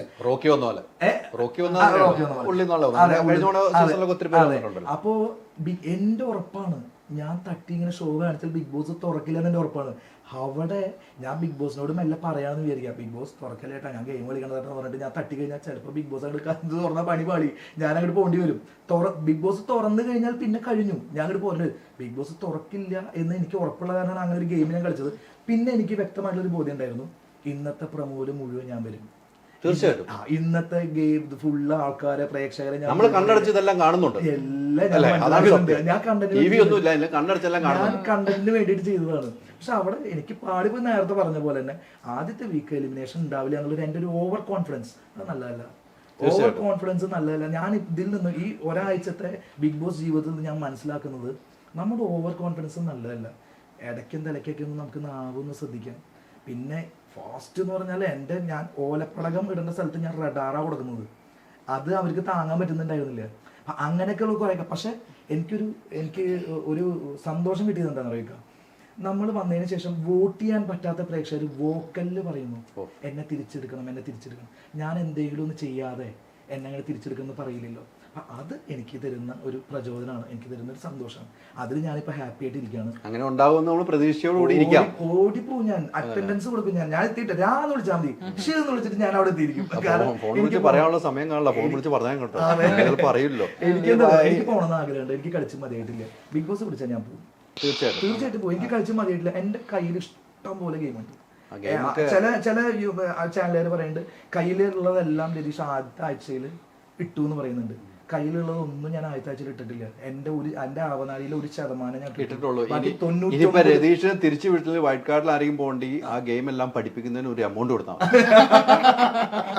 ബിഗ് ബോസ് ക്ലാസ് അല്ലേ, 99% ബാക്കി കിടക്കാണ്. ഏറ്റവും കൂടുതൽ വേദന ഉണ്ടായ ഒരു നിമിഷം ബിഗ് ബോസ് ഭക്ഷണം നിഷേധിച്ചപ്പോൾ ഭയങ്കര വേദനയാണ്. നമ്മുടെ ഭക്ഷണം നിഷേധിക്കാൻ ആർക്കും ഈ ലോകത്ത് ആർക്കും അനുവാദമില്ല. അല്ല നമുക്കെന്താ അറിയോ, ഭക്ഷണം നിഷേധിച്ചപ്പോൾ അത് എനിക്ക് ഭയങ്കര മനസ്സിലൊരു ഞാൻ നന്നായി ഭക്ഷണം കഴിക്കുന്ന ആളാണ്. എനിക്ക് ഭക്ഷണം ഞാനിപ്പോ 2 ചിക്കൻ ബിരിയാണി തന്നു കഴിഞ്ഞാൽ ഞാൻ അവൻ വേറെ കാര്യം ഭക്ഷണം കിട്ടാതെ വേറെ കാര്യം എന്താ അറിയോ, അവൻ ഇപ്പൊ ഞാൻ ഭക്ഷണം നിഷേധിച്ചപ്പോൾ എനിക്ക് പിന്നെ പിണക്കം വന്നിട്ട് ഞാൻ രാവിലത്തെ ഭക്ഷണം വേണ്ടാന്നുകൊണ്ട് മാറി നിന്നപ്പോൾ എൻ്റെ ജിൻ്റപ്പനാണ് എന്നെ വിളിച്ചിട്ട് വായിൽ ഊട്ടി തന്നിക്കുക. ജിൻഡോ നല്ലൊരു നല്ല അതെ, ഞാൻ കണ്ടെത്തിയ എൻ്റെ മല്ലയ്യ എന്ന് ഞാൻ പേരിട്ടതാണ്. പ്രമോദനെ അതിലാ ഉപയോഗിച്ചത്. ഈ പോർക്കളത്തിൽ മല്ലയ്യ ഒറ്റയ്ക്കോ എന്നൊക്കെ പറഞ്ഞിട്ട് അത് മല്ലയ്യ എന്നുള്ള പേര് ഞാനായിട്ടത്. ഞാൻ ഈ പറഞ്ഞ പോലെ ജിൻ്റപ്പൻ സ്നേഹം കൂടുമ്പോൾ ഞാൻ എൻ്റെ ജിൻ്റപ്പനെ എന്നാ വിളിക്കുക. എനിക്ക് ജിൻഡോനെ മുമ്പ് പരിചയമില്ല. ഞാൻ അവിടെ എനിക്കിപ്പോഴും എനിക്ക് ഭയങ്കര സന്തോഷമുണ്ട്. ഞാൻ അവിടെ എത്തിയിട്ട് എനിക്കൊരു 7 ദിവസം കൊണ്ട് ആത്മാർത്ഥ സുഹൃത്തിനെ കണ്ടെത്തിയത് ഞാൻ ജിൻ്റപ്പനെയാണ്. അവൻ എനിക്ക് വായിൽ കൂട്ടി തന്നു, ഞാൻ അവന് കൊടുത്തു, അവൻ എനിക്ക് തന്നു. എന്നാൽ ഞങ്ങൾ തമ്മിൽ അടാറ് വഴക്കുണ്ടായിട്ടുണ്ട് കേട്ടോ. അവിടെ ചില സ്റ്റേറ്റ്മെന്റ്സ് മോശമായിട്ട് ഞാൻ പറഞ്ഞിട്ടുണ്ട്. ജിൻ്റപ്പനെ സംബന്ധിച്ച് എനിക്കും ജിൻ്റപ്പനെ പേഴ്സണലി അറിയാം. ഞങ്ങൾ ഒരു സിനിമയിൽ ഒരുമിച്ച് അഭിനയിച്ചിട്ടുണ്ട്. ഞങ്ങൾ രണ്ടും ഒരു സിനിമയിൽ അഭിനയിച്ച ആൾക്കാർ. അവൻ കഥ അവൻ അവിടെ കുറെ കഥകളൊക്കെ പറഞ്ഞിരുന്നു, സിനിമ കഥകൾ. ഞാൻ അവനെ വെറുതെ കളിയാക്കും. അവനെ പാവം ചെറിയ 10 മിനിറ്റ് ഒക്കെയാണ് പറഞ്ഞത്. ഞാൻ പറയും നീ 10 മിനിറ്റ് വെച്ചിട്ട് 19 പേരോട് പറഞ്ഞിട്ട് ആ പ്രൊഡ്യൂസർ അവിടെ കാത്തിക്കണ് വൈൽഡ് കാർഡില്, നീ എന്റെ സിനിമയുടെ കഥ പറഞ്ഞില്ലേ. ഏറ്റവും ഇഷ്ടപ്പെട്ട ആൾ ആരാണ് ജിൻ്റപ്പൻ? ഏറ്റവും ഇഷ്ടപ്പെടാത്ത ആളാണ്? ഞാൻ പറയില്ല, അതല്ലേ വേണ്ടത്. അയ്യോ അത് ഞാൻ പറയുന്നില്ല. എല്ലാവരും എനിക്ക് ഇഷ്ടം. അത് തെറ്റാണ്. അല്ല അങ്ങനെയല്ല, ഞാൻ പറയണെന്ന് ഒരാളെങ്കിലും ഇഷ്ടപ്പെടാത്ത ഉണ്ടാവില്ല. പേര് പറയണ്ട. അങ്ങനെ ആളുണ്ടോ? അതെങ്കിലും പറഞ്ഞാൽ പേര് പറയണ്ട. ഇല്ല, എനിക്ക് ഇഷ്ടപ്പെടാത്ത, സത്യം പറയാം, എനിക്ക് ഇഷ്ടപ്പെടാത്ത ആളില്ല. പറയില്ല എന്നൊക്കെ ഞാൻ അറിയാതെ അങ്ങനെ പറഞ്ഞു വരും. ഞാൻ ഇഷ്ടപ്പെടാത്ത ആളില്ല. എനിക്ക് 19 പേര് 18 പേര് എനിക്ക് ഇഷ്ടമാണ്. എനിക്ക് സുരേഷിന്റെ അടുത്ത് പറഞ്ഞതിൽ പിന്നീട് അതിനെ കുറിച്ച് ചിന്തിച്ചു, അത് തെറ്റായി എന്ന് വിളിച്ചത് തെറ്റായി. ഞാൻ പറഞ്ഞത് ഞാൻ അങ്ങനെ ഒരു പ്രസ്താവന ഇറക്കിയിട്ടില്ല. ഒന്നാമത്തെ കാര്യം, ഞാൻ അങ്ങനെ ഒരു വാക്ക് പറഞ്ഞിട്ടില്ല. ഞാൻ പറഞ്ഞത് അത് വേറൊരു കുട്ടി അത് അങ്ങനെ പറഞ്ഞു ആക്കിയതാണ്. പക്ഷെ ഞാൻ അങ്ങനെ ഒരു പദം ഞാൻ ഉപയോഗിച്ചിട്ടില്ല. ഇനിയിപ്പോ സുരേഷേട്ടൻ പുറത്തേക്ക് ഇറങ്ങിയിട്ട് സുരേഷേട്ടൻ ഇന്റർവ്യൂ കണ്ടില്ലേ, അതിൽ എന്നെ കുറിച്ചിട്ട് പറഞ്ഞതെന്ന് വെച്ചാൽ രതീഷിന് സിനിമയിലൊക്കെ ചാൻസ് കിട്ടും, ഇൻസ്പെക്ടറായിട്ടൊക്കെ ചാൻസ് കിട്ടിയാൽ പൊളിക്കാവുന്നതാണ്. മാത്രമല്ല രതീഷ് ഒരു വൈൽഡ് കാർഡ് എൻട്രി ആയിട്ട് വന്നു കഴിഞ്ഞാൽ ആ വീട്ടിലൊരു ഓടുണ്ടാവും. അങ്ങനെ ഓടി ബഹളൊക്കെ വേണമെന്നാണ് സുരേഷേട്ടൻ പറഞ്ഞത്. ഗെയിം മുഴുവൻ ഞാൻ അവിടെ ഇട്ട് പോന്നു. അദ്ദേഹം ഗെയിം കളിക്കായിരുന്നു. അദ്ദേഹം നല്ലൊരു ഗെയിമറാണ്. ഞാനും ഗെയിം കളിച്ചു. പിന്നെ ഞാനൊരു പദം അങ്ങനെ പറഞ്ഞിട്ടില്ല. അത് ആ പറഞ്ഞ കുട്ടി ഇക്കയ്ക്ക് വ്യക്തമായിട്ട് അറിയാതെ ഞാനത് പറഞ്ഞിട്ടില്ല. അതിന്റെ ഫുട്ടേജുകൾ കിടക്കുന്നുണ്ട്. അത് ആ പറഞ്ഞ കുട്ടി ആ കുട്ടിയുടെ നാവ് പഠിച്ചായിരിക്കും. എനിക്ക് ആ കുട്ടിയോട് ഒരു വിരോധമില്ല, എനിക്ക് ആ കുട്ടിയോട് ഒരു സങ്കടവും ഇല്ല, ഒരു ദേഷ്യവും ഇല്ല. ഞാൻ വരുമ്പോ ആ കുട്ടി കരഞ്ഞപ്പോ ഞാൻ ആ കുട്ടീനെ ഹഗ് ചെയ്തിട്ടാ വന്നത്. ഇക്കത് കണ്ടിട്ടുണ്ടായിരുന്നു. എനിക്ക് വേണമെങ്കിൽ ശത്രു, ഞാൻ പറഞ്ഞില്ലേ, ഞാൻ ഔട്ടായി എന്ന് പറഞ്ഞ ആ നിമിഷം എന്റെ ഗെയിം മുഴുവൻ ഞാൻ അവിടെ ഇട്ടിട്ട് പോകുന്നു. പിന്നെ എനിക്ക് അവിടെയുള്ള ആൾക്കാർ ആരും ശത്രുക്കളല്ല.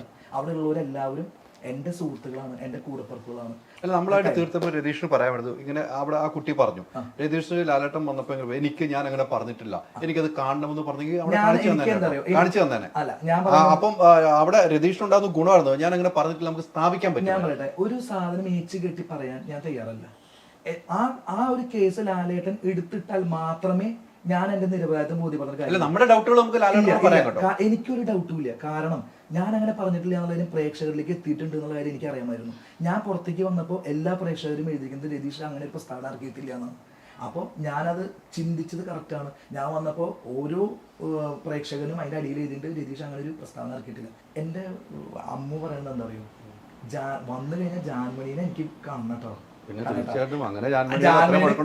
അതെ, ജാൻമണീനെ കാണണം, എനിക്ക് കെട്ടിപ്പിടിച്ച് ഉമ്മ വയ്ക്കണം ജാൻമണീനെ. കാരണം എന്റെ കണ്ണേട്ട ജാൻമണിയായിട്ടുള്ള കോമ്പിനേഷൻ എന്തായിരുന്നു, കോമ്പിനേഷൻ ഗംഭീര കോമ്പിനേഷൻ ആയിരുന്നു. സംസാര രീതി വല്ല അഭിനയിച്ച് കാണിക്കുമായിരുന്നു. ജാൻമണി ആ സീർട്ട് കത്തിച്ചതാണ് വലിയ ഇഷ്യൂ ആയത്. അതെന്തായാലും അല്ല, അതിലാണ് തുടങ്ങുക. അതെന്തായാലും സീർട്ട് ഒരു ഗ്യാസ് സ്റ്റവ് ഒന്ന് കത്തിക്കാൻ പാടില്ല എന്നൊരു നിയമം ഏത് വീട്ടിലും ഉണ്ടെന്ന് വേണമെങ്കിൽ പറയാം. പക്ഷെ സ്വന്തം വീട്ടില് ഒന്ന് ആയതുകൊണ്ട് ഒന്ന് പുറത്തു കൊടുക്കായിരുന്നു. വേണമെങ്കിൽ ഇക്കൊക്കെ എന്നെക്കാളും ബുദ്ധിയുള്ള ആള്, ഇക്കൊക്കെ അറിയാൻ ഞാനത് കണ്ടന്റ് ചെയ്താന്ന് വ്യക്തമായിട്ട് അറിയാം. അറിയോ, എന്റെ അരങ്ങേറ്റാണ്. ഇനി ഞാൻ അവിടെ റേസ് ആയതുണ്ടല്ലോ, അത് എന്റെ കയ്യിൽ നിന്ന് പോയതാ. ഞാനത് കണ്ടന്റ് ഉണ്ടാക്കാൻ വേണ്ടി റേസ് ആയതല്ല, അത് എന്റെ കയ്യിൽ നിന്ന് പോയതാ. കാരണം അതിന് മുമ്പ് ഈ പാലുകാച്ചൽ ചടങ്ങ് എന്നൊക്കെ പറഞ്ഞിട്ട് ഒരു സംഭവം ഉണ്ടായിരുന്നു. അതിൽ പാലുകാച്ചാന്ന് പറഞ്ഞാൽ എങ്ങനെയാ, എന്റെ വീട്ടിലൊക്കെ പാല് കാച്ചാന്ന് പറഞ്ഞാൽ ഒരു തുള്ളിയെങ്കിലും പുറത്തേക്ക് പോകണം. ഇവര് പാല് തിളച്ചപ്പോഴേക്കും ഓഫ് ചെയ്യുക. ശരിക്കും പാല് കാച്ചൊന്നും ബിഗ് ബോസ് ഹൗസിൽ പോയി നമ്മൾ പാല് കാച്ചാനൊന്നുമല്ല, അത് നമുക്കറിയാം. പക്ഷെ കണ്ടന്റ് കിട്ടിയാൽ കിട്ടി, കണ്ടന്റ് കിട്ടണമെങ്കിൽ കിട്ടട്ടെ. എന്റെ മനസ്സിൽ രതീഷ് കുമാർ ഇക്കക്ക് എന്റെ ഒരു അവസ്ഥ മനസ്സിലായി. ഞാനൊരു ഉണ്ടായി കൊണ്ട് വന്ന ആളാ, കവിത തുമ്പിൽ കാത്തിരുന്ന പൈതലേന്ന് പറഞ്ഞിട്ട്. അപ്പൊ എന്റെ ആ ഒരു ഇമേജ് മാറ്റണം എന്ന് എനിക്ക് ഭയങ്കരമായിട്ട് ആഗ്രഹം ഉണ്ടായിരുന്നു. അപ്പൊ എനിക്കത് മാറ്റി പിടിക്കേണ്ട ഭാഗമായിട്ട് ഞാൻ ചെയ്തു. എന്നിട്ട് ആ ഒരു കാര്യം ചെയ്യാൻ പാടില്ലാത്തതാണ്. അത് ഞാൻ അവിടെ ചെന്ന് സംസാരിച്ചപ്പോൾ ലാലേട്ടൻ പറഞ്ഞ പോലെ, ലാലേട്ടൻ പറഞ്ഞ കറക്റ്റാ, വളരെ സൗമ്യനായിട്ട് ചെന്ന് സംസാരിക്കാമെന്നുണ്ടായിരുന്നുള്ളൂ. പക്ഷെ അതിന് മുമ്പ് ജാൻമണി എൻ്റെ അടുത്ത് ചെറിയ തോതിലൊക്കെ എന്നെ ഒന്ന് ട്രിഗർ ചെയ്യാൻ ശ്രമിച്ചിരുന്നു. അതിൻ്റെ ഒരു ആഫ്റ്റർ ഇഫക്റ്റാണ് അവിടെ കണ്ടത്. വാഷ് ബേസിന്റെ അവിടെ. അല്ല അല്ല, വാഷ് അത് ബേസിന്റെ വാഷ് ബേസിന്റെ അവിടെ പോയി അടുക്കളയിൽ വിഷയം തന്നെ. അടുക്കളയിൽ വാഷ് ബേസിലും പോയി വിഷയം ഉണ്ടാക്കിയത്. അതെ അടുക്കളയിൽ തന്നെ. പുറകെ നടക്കുമായിരുന്നു. അതെ അടുക്കളയിൽ തന്നെ ഈ പറഞ്ഞ പോലെ ഈ മറ്റേ ഇതില്ലേ ഇത് ഈ പാലുകാച്ചലിന്റെ എന്തൊരു ചെറിയ എന്നിട്ടാണ് ബിഗ് ബോസ് കുറച്ച് കഴിഞ്ഞപ്പോ ജാൻമണി മൈക്ക് ധരിക്കുക എന്ന് പറഞ്ഞപ്പോൾ അയ്യോ മൈക്കില്ലാതെയാണോ ഇതൊക്കെ അത് കളിയാക്കമുണ്ട്. ഞാൻ അതുകൊണ്ട് ആരും കിട്ടിയിട്ടില്ല. കളിയാക്കുന്നു. അതിന് മുമ്പ് എനിക്ക് ഹെവി ഡോസ് കിട്ടിയിരിക്കുക ഞാൻ. അപ്പൊ ഞാനപ്പോ തക്കം കിട്ടി കഴിഞ്ഞാൽ ഏതിനെ പിടിച്ച് കയറുക ഭഗവാൻ എന്തെങ്കിലും ഒരു പക്ഷെ തരണം. വേറെ ഒരു ആ കളിയാക്കുന്ന ദേഷ്യം കൂടും മറ്റുള്ളവർക്ക്. ആ രീതിക്കാണ് കളിയാക്കിക്കൊണ്ടിരുന്നത്. കണ്ടന്റിന് വേണ്ടിയാ. ആ കണ്ടന്റിന് വേണ്ടിയാണ് ഞാൻ പറഞ്ഞല്ലോ ആദ്യത്തെ 3 ദിവസം അമ്മൂന്റെ അടുത്ത് അങ്ങനെ പറഞ്ഞാൽ അമ്മ ഇപ്പൊ ഇടി വെച്ചു അമ്മ ഇടി പഠിച്ചു അതൊക്കെ. ഇനി എന്ത് പറഞ്ഞാലും പക്ഷെ ഇപ്പൊ ഞാനേ എന്ത് പറഞ്ഞു കണക്ട് അത് കൂട്ടാൻ നല്ലതല്ല തോന്നുന്നുണ്ട്. ഞാൻ പെട്ടെന്ന് സ്കൂളിൽ പോകണം. ഞാൻ പറഞ്ഞു എന്ത് വേണമെങ്കിലും മതിയൊന്നും ഒരു കുഴപ്പമില്ല, നീ പുളിയോളം ഉണ്ടാക്കി തന്നു. ഒരാഴ്ച കൊണ്ട് ഞാൻ എല്ലാം പഠിച്ചു. ഭക്ഷണത്തിന്റെ വില പണ്ടൊക്കെ അമ്മ എന്തെങ്കിലുമൊക്കെ ഉണ്ടാക്കി തരുമ്പോഴേ എന്റെ ഒരു പ്രശ്നം എന്താ അറിയോ, ഞാന് 2 ചേട്ടന്മാരുണ്ട്. ഈ 2 ചേട്ടന്മാർ അമ്മ എന്ത് ഉണ്ടാക്കി തന്നു കഴിഞ്ഞാലും അമ്മേ ബെസ്റ്റ് ആയിട്ടുണ്ട് എന്ന് പറയും. ഭയങ്കര എന്തൊരു ടേസ്റ്റാ. ചിലപ്പോൾ അതിൽ ചെറിയ ടേസ്റ്റ് വ്യത്യാസമൊക്കെ ഉണ്ടാവും, ചിലപ്പോൾ ടേസ്റ്റ് ഉണ്ടാവില്ല. അപ്പം ഞാൻ പറയും അമ്മയുടെ അടുത്ത് പറയും അമ്മ എനിക്കിഷ്ടമായില്ല കേട്ടോ അത് എന്തുട്ടതെന്ന് പറയും. എൻ്റെ അമ്മ ഇത്രയും കാലം ഇത്രയും ദിവസങ്ങൾ നല്ല ഭക്ഷണമാക്കിയിട്ട് ചിലപ്പോഴൊക്കെ ഒരു വട്ടമൊക്കെ ചിലപ്പോൾ ഉപ്പൊക്കെ കുറഞ്ഞു എന്നൊക്കെ വരും. അപ്പം ഞാൻ അത് കയറി പിടിക്കും. അമ്മ ഇത് എന്താ ഇത് ഉപ്പില്ല എനിക്ക് ഇഷ്ടമായില്ല എന്ന് പറയും. അപ്പം അമ്മയ്ക്ക് അത് ചെക്കനെ എന്തുണ്ടാക്കി കഴിഞ്ഞാലും ഇഷ്ടപ്പെടുന്നത്. അപ്പം ആ ചേട്ടന്മാരങ്ങനെയല്ല നന്നായിണ്ട് പറഞ്ഞു. അപ്പൊ ഞാൻ ഇവിടെ ഞാൻ മാറ്റി പിടിക്കലിന്റെ ആളാ. ഞാൻ എന്തെങ്കിലും തുറന്നു പറയുന്ന ഒരാളാണ്. അവിടെ മാറ്റി പിടിച്ചു. അവിടെ മാറ്റി പിടിച്ചപ്പോ എന്തായി, ഞാനിപ്പോ ഇവിടെ അവരവിടെ ഇരുന്ന് കളിച്ചോണ്ട്. ഈ റോക്കി എപ്പിസോഡ് കണ്ടല്ലോ, അടിപൊളി എപ്പിസോഡ് കണ്ടല്ലോ സുജയായിട്ട്, അത് എങ്ങനെയാണ് കാണുന്നത്? അതിനൊരു വിലയിരുത്തുന്നത് എങ്ങനെയാണ്? ഞാൻ വിലയിരുത്തുന്നത് അത് രണ്ടുപേരും പ്രൊവോക്ക് ചെയ്തിട്ടുണ്ട്. തീർച്ചയായിട്ടും രണ്ടുപേരുടെ കയ്യിൽ തെറ്റുണ്ട്. പിന്നെ ഞാൻ പറയുന്നത് റോക്കിയുടെ കയ്യിൽ നിന്നും പോയി, സിജോന്റെ കയ്യിൽ നിന്നും പോയി. അപ്പൊ അതിന്റെ ഉള്ളിൽ കയറിയാൽ നമ്മൾ പ്ലാൻ ചെയ്ത പോലെ നമുക്കൊരു പ്ലാനിങ് ഉണ്ടാവും, അതുപോലെ പോവാ. ഇപ്പം ഞാൻ ഇക്കയോട് സംസാരിക്കുമ്പോൾ ഞാനൊരു പ്ലാനിങ് ആയിട്ട് വന്നു കഴിഞ്ഞാൽ ഇക്കയുടെ ഭാഗത്തുനിന്ന് ഞാൻ പ്ലാൻ ചെയ്ത് വന്നു കഴിഞ്ഞാലാണ് എനിക്ക് കാര്യങ്ങൾ നടക്കുള്ളൂ. നേരെ ഉൾട്ട സംഭവിച്ചാൽ അവിടെ എന്ത് സംഭവിക്കാം? ഞാൻ പ്ലാൻ ചെയ്ത പോലെ കാര്യം. അപ്പോൾ സിജോ വിചാരിച്ചിട്ടുണ്ടായിരിക്കാം തൊടടാ എന്ന് പറയുമ്പോൾ തൊട്ട് കഴിഞ്ഞാൽ ഇതിൻ്റെ ഉള്ളിൽ ഫിസിക്കൽ അസൾട്ട് പാടില്ല.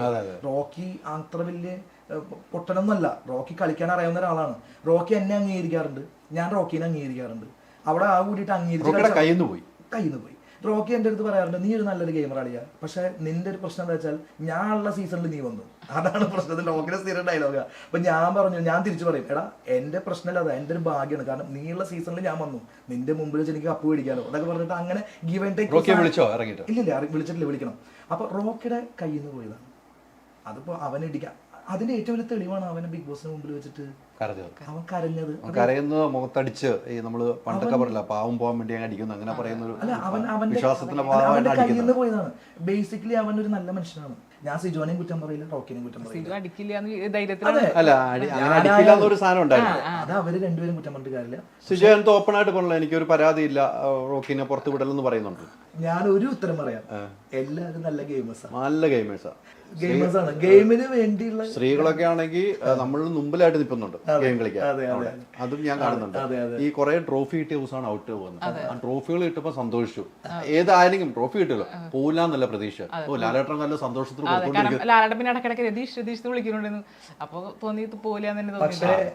അതൊരു വിളിയായിരുന്നു ലാലേട്ടൻ. എനിക്ക് പക്ഷേ എനിക്ക് നേരെ വിട്ടായിരുന്നു.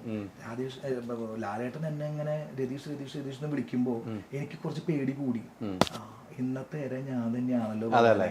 നമ്മള് ഗെയിം നമ്മള് ബുദ്ധി വെച്ച് കളിക്കുന്നതാണല്ലോ. പതിവില്ലാതെ ലാലേട്ടൻ ഇങ്ങനെ ഫുള്ള് ഇങ്ങനെ എൻ്റെ അടുത്ത് രതീഷ് എന്ന് വിളിക്കുമ്പോൾ എനിക്ക് ചെറിയൊരു ഡൗട്ട് അടിച്ചു. കാരണം ഇത് പോകുന്നത് ഞാനായിരിക്കുമോ, അത് കാരണമായിരിക്കും എന്നുള്ളത് എനിക്കൊരു ഡൗട്ട് അടിച്ചു. പക്ഷെ ഞാൻ ഡൗട്ട് അടിച്ചത് ക്ലിയർ ആണ്. അപ്പോൾ ഞാൻ അതായത് ലാലേട്ടൻ എന്നെ എനിക്കൊന്നും എന്നെ അത്രയും കെയർ ചെയ്തിട്ടാണ്. അവിടെ ചീത്ത പറയുന്ന സ്ഥലത്ത് നമ്മൾ ചീത്ത പറയും, എന്നാൽ നമ്മൾ നല്ലത് ചെയ്ത് കഴിഞ്ഞാൽ ലാലേട്ടൻ അംഗീകരിക്കും. തിരിച്ചു പോകാൻ നേരത്താണ് ലാലേട്ടൻ നല്ല രീതിക്ക് സ്നേഹത്തോടെയാ പറഞ്ഞത്. വന്നതേ ലാലേട്ടന്റെ കാലിലേക്ക് വീണിട്ടാണ് നിൽക്കുന്നത്. അത് രതീഷിന്റെ ഒരു എളിമയും. ലാലേട്ടൻ അത് ഉൾക്കൊണ്ടെന്നാണ് ഞാൻ പറഞ്ഞത്. എല്ലാം ഉൾക്കൊള്ളുന്ന ആളാണ് ലാലേട്ടൻ. പിന്നെ എനിക്കൊരു പോസിറ്റിവിറ്റി തരും ചെയ്തു. തിരിച്ചു വിളിച്ചാൽ ഈ ടീച്ചറല്ലേ, ടീച്ചറല്ല, വീട്ടിൽ പഠിക്കുവാണല്ലേ, ഇപ്പോൾ ജോലിക്കൊന്നും പോകുന്നില്ല. ഇപ്പം ഈ ഇദ്ദേഹം ബിഗ് ബോസിൽ പോയതിനു ശേഷം ഫ്രണ്ട്സ് ഒക്കെ എന്ത് പറഞ്ഞു? ഫ്രണ്ട്സ് ഒക്കെ നല്ല അഭിപ്രായം തന്നെ പറഞ്ഞത്. പക്ഷെ ആള് നേരിട്ട് കാണുന്ന പോലെ അല്ലല്ലോ ചേട്ടൻ എന്ന് പറഞ്ഞു. ഇങ്ങനെയല്ലല്ലോ ചേട്ടൻ നമ്മളോട് സംസാരിക്കുമ്പോൾ എന്റെ ഫ്രണ്ട്സിന്റെ അടുത്തൊക്കെ സംസാരിക്കുമ്പോൾ നല്ല ഡീസന്റ് നല്ലതായിട്ട് സംസാരിക്കുക. എന്റെ അമ്മയുടെ ഒരു ഫ്രണ്ട് വിളിച്ചിട്ട് പറഞ്ഞു, ഈ ചെക്കനോട് എന്തൊക്കെ കാണിക്കണേ, ഷോ 10 കൊല്ലമായിട്ട് ആ പെണ്ണിനൊരു സൗകര്യം കൊടുക്കണില്ല എന്ന് പറയാൻ. ഇത് ചെക്കനോട് ഇങ്ങനെയാണ് 10 കൊല്ലമായിട്ട് ഷോ ആ ചെക്കൻ എങ്ങനെ ഈ പെണ്ണ് എങ്ങനെയാണോ ആ ചെക്കൻ്റെ കൂടെ നിൽക്കണേ എന്നൊക്കെ ചോദിച്ചെന്ന് പറഞ്ഞു അമ്മയുടെ അടുത്ത്. അമ്മയുടെ അടുത്ത് ഇവളുടെ അമ്മയുടെ അടുത്ത് അമ്മൂന്റെ അമ്മയുടെ അടുത്ത് ചോദിച്ചതാ പറഞ്ഞത്. അപ്പൊ അമ്മ പറഞ്ഞു അയ്യോ ഇതിലൊരു അംശം പോലും ഇല്ല എന്ന് പറയും ചെയ്തു. ഈ ഗെയിം ഓരോന്ന് കാണുമ്പോൾ ഇങ്ങനെ ചേട്ടൻ മാറ്റി മാറ്റി ഗെയിം കളിക്കുമ്പോൾ ഒരു ഭയം ഉണ്ടായിരുന്നു ഉള്ളിൽ? ഉണ്ടായിരുന്നു. ആളുകൾ എന്ത് പറയും അങ്ങനെ ഒരു ഭയം ഉണ്ടായിരുന്നു? അങ്ങനെയല്ല, ഞാൻ ഉദ്ദേശിച്ചെന്ന് വെച്ചാൽ ഇപ്പൊ ചോദിച്ചല്ലോ 100 സെറ്റ് ഡ്രസ്സൊക്കെ എടുത്തിട്ട് പോയില്ല. അപ്പൊ ഞാൻ വെച്ചാൽ എന്റെ മനസ്സിൽ നല്ല കോൺഫിഡന്റ് ആയിരുന്നു. കാരണം കണ്ണേട്ടൻ അവിടെ പോയിട്ട് കണ്ണേട്ടൻ ഇങ്ങനെയാണല്ലോ, അപ്പൊ ഇങ്ങനെ തന്നെ ആയിരിക്കും ഗെയിം കളിക്കുക, ഇങ്ങനെ കളിച്ച് കഴിഞ്ഞാൽ ഇഷ്ടപ്പെടുന്ന എനിക്ക് 100% ഉറപ്പായിരുന്നു. പക്ഷെ അവിടെ പോയിട്ട് പിന്നെ കണ്ണേട്ടൻ മാറ്റി നമ്മളെ വീട്ടിലെ പോലെ നിന്ന് പോയെന്നാണ് ഞാൻ വിശ്വസിക്കുന്നത്. അതെ, ഇതേപോലെ സംസാരിച്ച് ഇങ്ങനെ നിന്നാ മതി തന്നെ ഞാൻ വന്നപ്പോ തന്നെ പറയുകയും ചെയ്തു, കണ്ണാട്ട് ഇങ്ങനെ നിന്നാ മതി എന്നില്ല, എന്നെ അവിടെ പോയിട്ട് മാറുന്നത് ഞാൻ ചോദിക്കുകയും ചെയ്തു. ഇന്നലെ ഇപ്പൊ 2-3 പേര് ഇന്റർവ്യൂവിന് വന്നിരുന്നു, 4 പേര്. അപ്പൊ അവരൊക്കെ പറഞ്ഞ എൻ്റെ അടുത്ത് ചേട്ടൻ ഇങ്ങനെ നിന്നാ മതി എന്നാ ചോദിച്ചത്. പക്ഷേ ഞാൻ പറഞ്ഞത് ഇങ്ങനെയൊക്കെ എൻ്റെ ഈ സ്വഭാവം വെച്ചിട്ട് അങ്ങനെ നിന്നിട്ട് കാര്യമില്ല. കാരണം അവിടെ അങ്ങനെ നിന്ന് കഴിഞ്ഞാൽ എല്ലാവരും കൂടി നമ്മളെ ട്രിഗർ ചെയ്തിട്ട് കുളമാക്കും. അപ്പോൾ നമ്മളെന്ന് വെച്ചാൽ എൻ്റെ ട്രാക്ക് ഞാനത് എനിക്കെല്ലാം ചെയ്യാൻ കഴിയുമെന്ന് പ്രേക്ഷകരിലേക്ക് എത്തിക്കണം. എനിക്ക് വയലൻസ് ചെയ്യാനറിയാം, എനിക്ക് കരയാനറിയാം, എനിക്ക് പാട്ട് പാടാനറിയാം, എനിക്ക് ഡാൻസ് കളിക്കാനറിയാം, എനിക്ക് വേറെ എല്ലാം കൊണ്ടും ഞാനൊരു ബേബി മെറ്റീരിയൽ ആണ് എന്ന് പ്രൂവ് ചെയ്യേണ്ടത് എൻ്റെ മാത്രം ആവശ്യം. അതെ അതെ. എൻ്റെ 2 ചേട്ടന്മാരെ എന്ത് ചെയ്ത് കഴിഞ്ഞാലും അവർ എന്തെങ്കിലും കംപ്ലൈൻറ്റ് പറയുന്നതാണ്. അവർ എന്നെ സല്യൂട്ട് ചെയ്തു വിട്ടാ. അവരെന്നെ ഇടാ നീ നല്ല ഗെയിമറാണ്, ഓക്കെ, പക്ഷെ നീ ആദ്യത്തെ 3 ദിവസം ഞങ്ങൾ പ്രഷർ അടിപ്പിച്ചിട്ട് കൊന്നു, പക്ഷെ നീ ഒരു നല്ല ഗെയിമറാണ് എന്നൊക്കെ പറഞ്ഞ് സല്യൂട്ട് ഒക്കെ അടിച്ചു. പിന്നെ ഈ ജുബ ഉണ്ടല്ലോ 25ാമത്തെ എപ്പിസോഡ് ഇടാൻ നിന്നാ അതുകൊണ്ട് കുറെ ഡ്രസ്സൊക്കെ എടുക്കാൻ പറ്റി. അല്ലെങ്കിൽ നമ്മൾ എന്തെങ്കിലും പരിപാടികൾ ഇപ്പൊ ഒരുമിച്ച് എടുത്തു വെച്ചിട്ടുണ്ട്, കുറെ ഇന്റർവ്യൂ കൊടുക്കാം, കുറെ കല്യാണമൊക്കെ വിളിക്കുകയാണ്, പുതിയ ഡ്രസ്സ് ഇട്ടുകൊണ്ട് പോകാം. അപ്പോ ഞാൻ റീഎൻട്രി പ്രാർത്ഥിക്കില്ല. റീഎൻട്രി വേറെ ഡ്രസ്സ് എടുക്കണല്ലോ, ഇതൊക്കെ ഇപ്പൊ ഇന്റർവ്യൂ കൊടുത്തില്ല നമ്മള്. ഇതൊക്കെ ഇല്ല, വേറെ ഉണ്ട് ഇഷ്ടം പോലെ. എന്തായാലും 100 ദിവസത്തേക്ക് ആ പെട്ടി ഒന്ന് തരുമോ, കുറച്ച് സെലക്ട് ചെയ്ത് എനിക്ക് ഉണ്ടാകാനാ. ഞാനിനി പോകണ്ട ഇവിടെ ഒന്ന് ഡ്രസ് എടുത്തോളൂ, ആരെങ്കിലും ഇട്ട് കണ്ടാ മതിയെങ്കിൽ. അല്ല അമ്മൂന് ആരെങ്കിലും ഇട്ട് കണ്ടാ മതി, ഞാൻ സെലക്ഷൻ ആട്ടോ. നല്ല സെലക്ഷൻ, നല്ല ഡ്രസ്. 100ാം ദിവസം ഡ്രസ് ഭയങ്കര ഇഷ്ടപ്പെട്ടാ. അതിപ്പോ ഒന്ന് ഇടണ്ട, അതിപ്പോ ഒന്ന് ഇടണ്ട കേട്ടോ. അത് വെഡിങ് ആനിവേഴ്സറിക്ക് ഒക്കെ ഇട്ടാ മതി. ഇനിയിപ്പോ എനിക്ക് ഷർട്ട് ജീവിതത്തിൽ മേടിക്കേണ്ട കാര്യമില്ല. എന്തായാലും എനിക്ക് ഭയങ്കര സന്തോഷമായി. നമുക്ക് ആ പാട്ട് പാടി ഒന്ന് നിർത്താം. കൂടെ അല്ല ഞാനത് പാടില്ല, പാടണ്ട, കൂടെ അമ്മു പാടും. അല്ല കൂടെ പാടൂലേ, കൂടെ നിന്നാ മതിക്കാം. കവിളിത്തുമ്പിൽ കാത്തിരുന്ന പൈതലേ, എന്റെ കവിളിത്തുമ്പിൽ കാത്തിരുന്ന പൈതലേ, നീ വന്നതെന്തിനോ നീ പോയതെന്തിനോ, നീ വന്നതെന്തിനോ നീ പോയതെന്തിനോ, നീ വന്നാലും പോയാലും ഉണ്ടാ ഉണ്ടാ ഉണ്ടാ ഉണ്ടാ. കവിളിത്തുമ്പിൽ കാത്തിരുന്ന പൈതലേ, എന്റെ കവിളിത്തുമ്പിൽ കാത്തിരുന്ന പൈതലേ, വാച്ച വച്ചോണ വാച്ചോണ വാച്ച വച്ചോണ വാച്ചോണ വാച്ച വച്ചോണ വാച്ചോണ വാച്ച വാച്ച വാച്ച വാച്ച വാച്ച വാച്ച. നിന്റെ വാച്ച് എന്റെ കയ്യിലില്ല, എന്റെ വാച്ച് നിന്റെ കയ്യിലില്ല, ഓ ഓ ഓ. നിന്റെ വാച്ച് എന്റെ കയ്യിലില്ല, എന്റെ വാച്ച് നിന്റെ കയ്യിലില്ല. സത്യം സത്യം സത്യം സത്യം സത്യം സത്യം സത്യം. ബിഗ് ബോസിൽ വന്നാലും പോയാലും ഉണ്ടായല്ലോ. ഈ ബിഗ് ബോസിലേക്ക് ഇനി തിരിച്ചു വേണം, തിരിച്ചെടുക്കട്ടെ. എന്തായാലും ഈ പാട്ട് പാടിയ പോലെ നമ്മൾ വന്നാലും പോയാലും ഒന്നും ഇല്ലാന്ന് പറഞ്ഞിട്ട് ഇപ്പം വന്നു കഴിഞ്ഞപ്പോ ഒത്തിരി ആളുകൾ ഫോൺ വിളിച്ച് പറയുന്നുണ്ട് വരണ്ടായിരുന്നു, അവിടെ തന്നെ നിൽക്കണം. ഈ പാട്ടിന്റെ വരികൾ കുറച്ചൊക്കെ അർത്ഥമുണ്ടായിട്ടുണ്ട് എന്നാണ് ഞാൻ വിശ്വസിക്കുന്നത്. നീ വന്നാൽ അത് എലിമിനേഷൻ വന്നില്ലേ, എവിക്റ്റ് ആയപ്പോ ബിഗ് ബോസ് പാട്ട് നീ വന്നാലും പോയാലും ഉണ്ടാവും. ഞാൻ അവിടെ പറയുകയും ചെയ്തു, എന്റെ പാട്ട് എനിക്ക് തന്നെ തിരിച്ചടിച്ചിരിക്കാന്ന് പറയുകയും ചെയ്തു. പിന്നെ ചാലക്കുടിക്കാരനും കൂടെ പാടിയിട്ടാണ് ഇറങ്ങിയത്. പാടിയിട്ടാണ് ഇറങ്ങിയത്. അപ്പൊ ഒത്തിരി സന്തോഷം, ഒത്തിരി സന്തോഷം. ഈ പറഞ്ഞതുപോലെ ബിഗ് ബോസ് തിരിച്ചു വിളിക്കുമെന്ന് നമുക്ക് നോക്കാം. Thank you. ഇനി എനിക്ക് ഇക്കയെ കുറിച്ചിട്ട് പറയാനുള്ളത് വളരെ ഞാനൊന്നും ഇതുപോലെ സത്യമായിട്ടും ഇക്ക ബിഗ് ബോസില് വന്നു കഴിഞ്ഞാൽ ഇപ്പൊ എനിക്ക് പേടിയില്ല. ഇവൻ പറഞ്ഞു പോലെ. ഞാനിത് അമ്മയ്ക്ക് അവിടെ കാണുന്നവരല്ലോ നമ്മൾ ബിഗ് ബോസിൽ പോകുമ്പോൾ നമ്മൾ ഓട്ടോമാറ്റിക് വേറെ എന്തെങ്കിലും ആയി ആയി പോകും. പോവുക. പക്ഷെ ഞാൻ പറയില്ല, നല്ലൊരു ഇന്റർവ്യൂ. കാരണം എന്താ അറിയോ, ഇത്രയും ഇന്റർവ്യൂസ് ഞാൻ കൊടുത്തെങ്കിലും എന്റെ അച്ഛനെയും അമ്മേനെയും ഇത്രയും ആഴത്തിൽ സംസാരിച്ച ഒരാള് ഇക്കയാണ്. പിന്നെ മാത്രല്ല ബെസ്റ്റ് ഇന്റർവ്യൂ ആയിരുന്നു. നമ്മുടെ ഒരു ഫാമിലി അറ്റ്മോസ്ഫിയർ ആയിട്ടിരുന്നു. ഞാൻ ഇക്കയെ കുറിച്ചിട്ട് ഇങ്ങനെയല്ല, അയ്യോ ഞാൻ എന്റെ ധാരണകളൊക്കെ തെറ്റി. കാരണം എന്താ ഞാൻ നല്ല അറിയോ, ബിഗ് രീതിക്ക് ബോസ് ആക്കിയതാ. അതെയോ, അത് ശരി, ഇങ്ങനെയല്ലാതെ നല്ല രീതിയിൽ ആയതാണോ? Oh my God. അതെ, ഞാൻ കണ്ടിട്ട് ഒത്തിരി ഇന്റർവ്യൂസ് ഞാൻ കണ്ടിട്ടുണ്ട്. അതെ അതെ ഞാൻ ഇന്ന് വിളിച്ചപ്പോ തന്നെ അയ്യോ എന്റെ അടുത്ത് പറയാം അമ്മു, അത് ഞാൻ ഇരിക്കണം. അത്ര ഞാൻ പറഞ്ഞ എന്തായിരുന്നു, നീ ഇരിക്കണം എന്നാണ് എനിക്ക് ഒരു ബലം കിട്ടും. ചോദ്യങ്ങൾ ചോദിക്കുമ്പോൾ കുറെ കാര്യങ്ങൾ എനിക്ക് കിട്ടി, അച്ഛൻ്റെ കിട്ടി, അമ്മയുടെ കിട്ടി. നമ്മൾ ചോദിക്കുമ്പോഴേ കിട്ടുള്ളൂ, നമ്മൾ ഉണ്ടായിരുന്നിട്ട് കാര്യമില്ല. അത് നല്ല ഇന്റർവ്യൂ ആയിട്ട് എനിക്കും തോന്നി. നിങ്ങളും നല്ല രീതിക്ക് അത് എൻജോയ് ചെയ്തൊരു ഇന്റർവ്യൂ ആയിട്ട് അല്ലേ മോളെ? ഓക്കെ അല്ലേ? നമ്മളപ്പല്ല സ്കൂളിൽ പോകുമ്പോ ഇനി ബിഗ് ബോസ് അച്ഛൻ, ബിഗ് ബോസ് അച്ഛൻ അപ്പുറത്തായ അച്ഛൻ സ്കൂളിലൊക്കെ ഇനി ഗസ്റ്റ് ആയിട്ടൊക്കെ കൊണ്ടുപോകണം. അതെ പറഞ്ഞിട്ടുണ്ട് സ്കൂളിലത്തെ പ്രിൻസിപ്പൾ കണ്ടോ, ഇതൊക്കെ ഇനിയും കിട്ടും.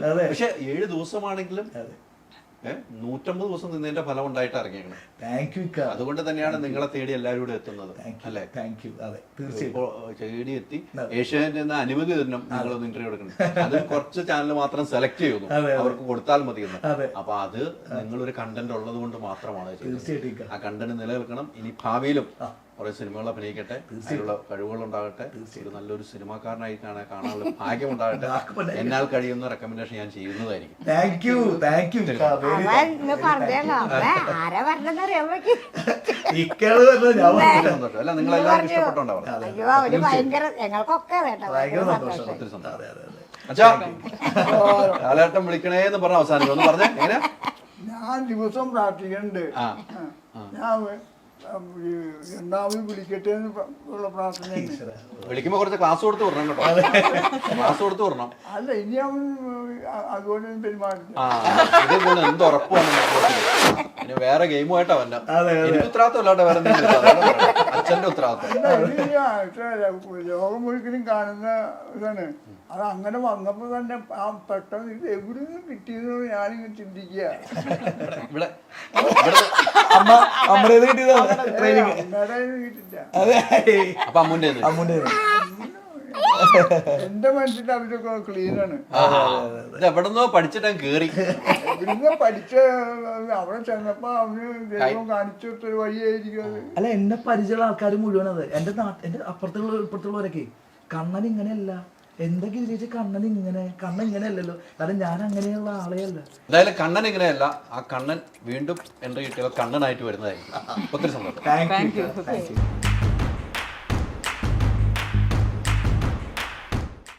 ഓക്സിജനിൽ വമ്പിച്ച വിലക്കുറവുമായി കേരളം കൂളാകും AC discount sale. Oxygen, the cooling expert.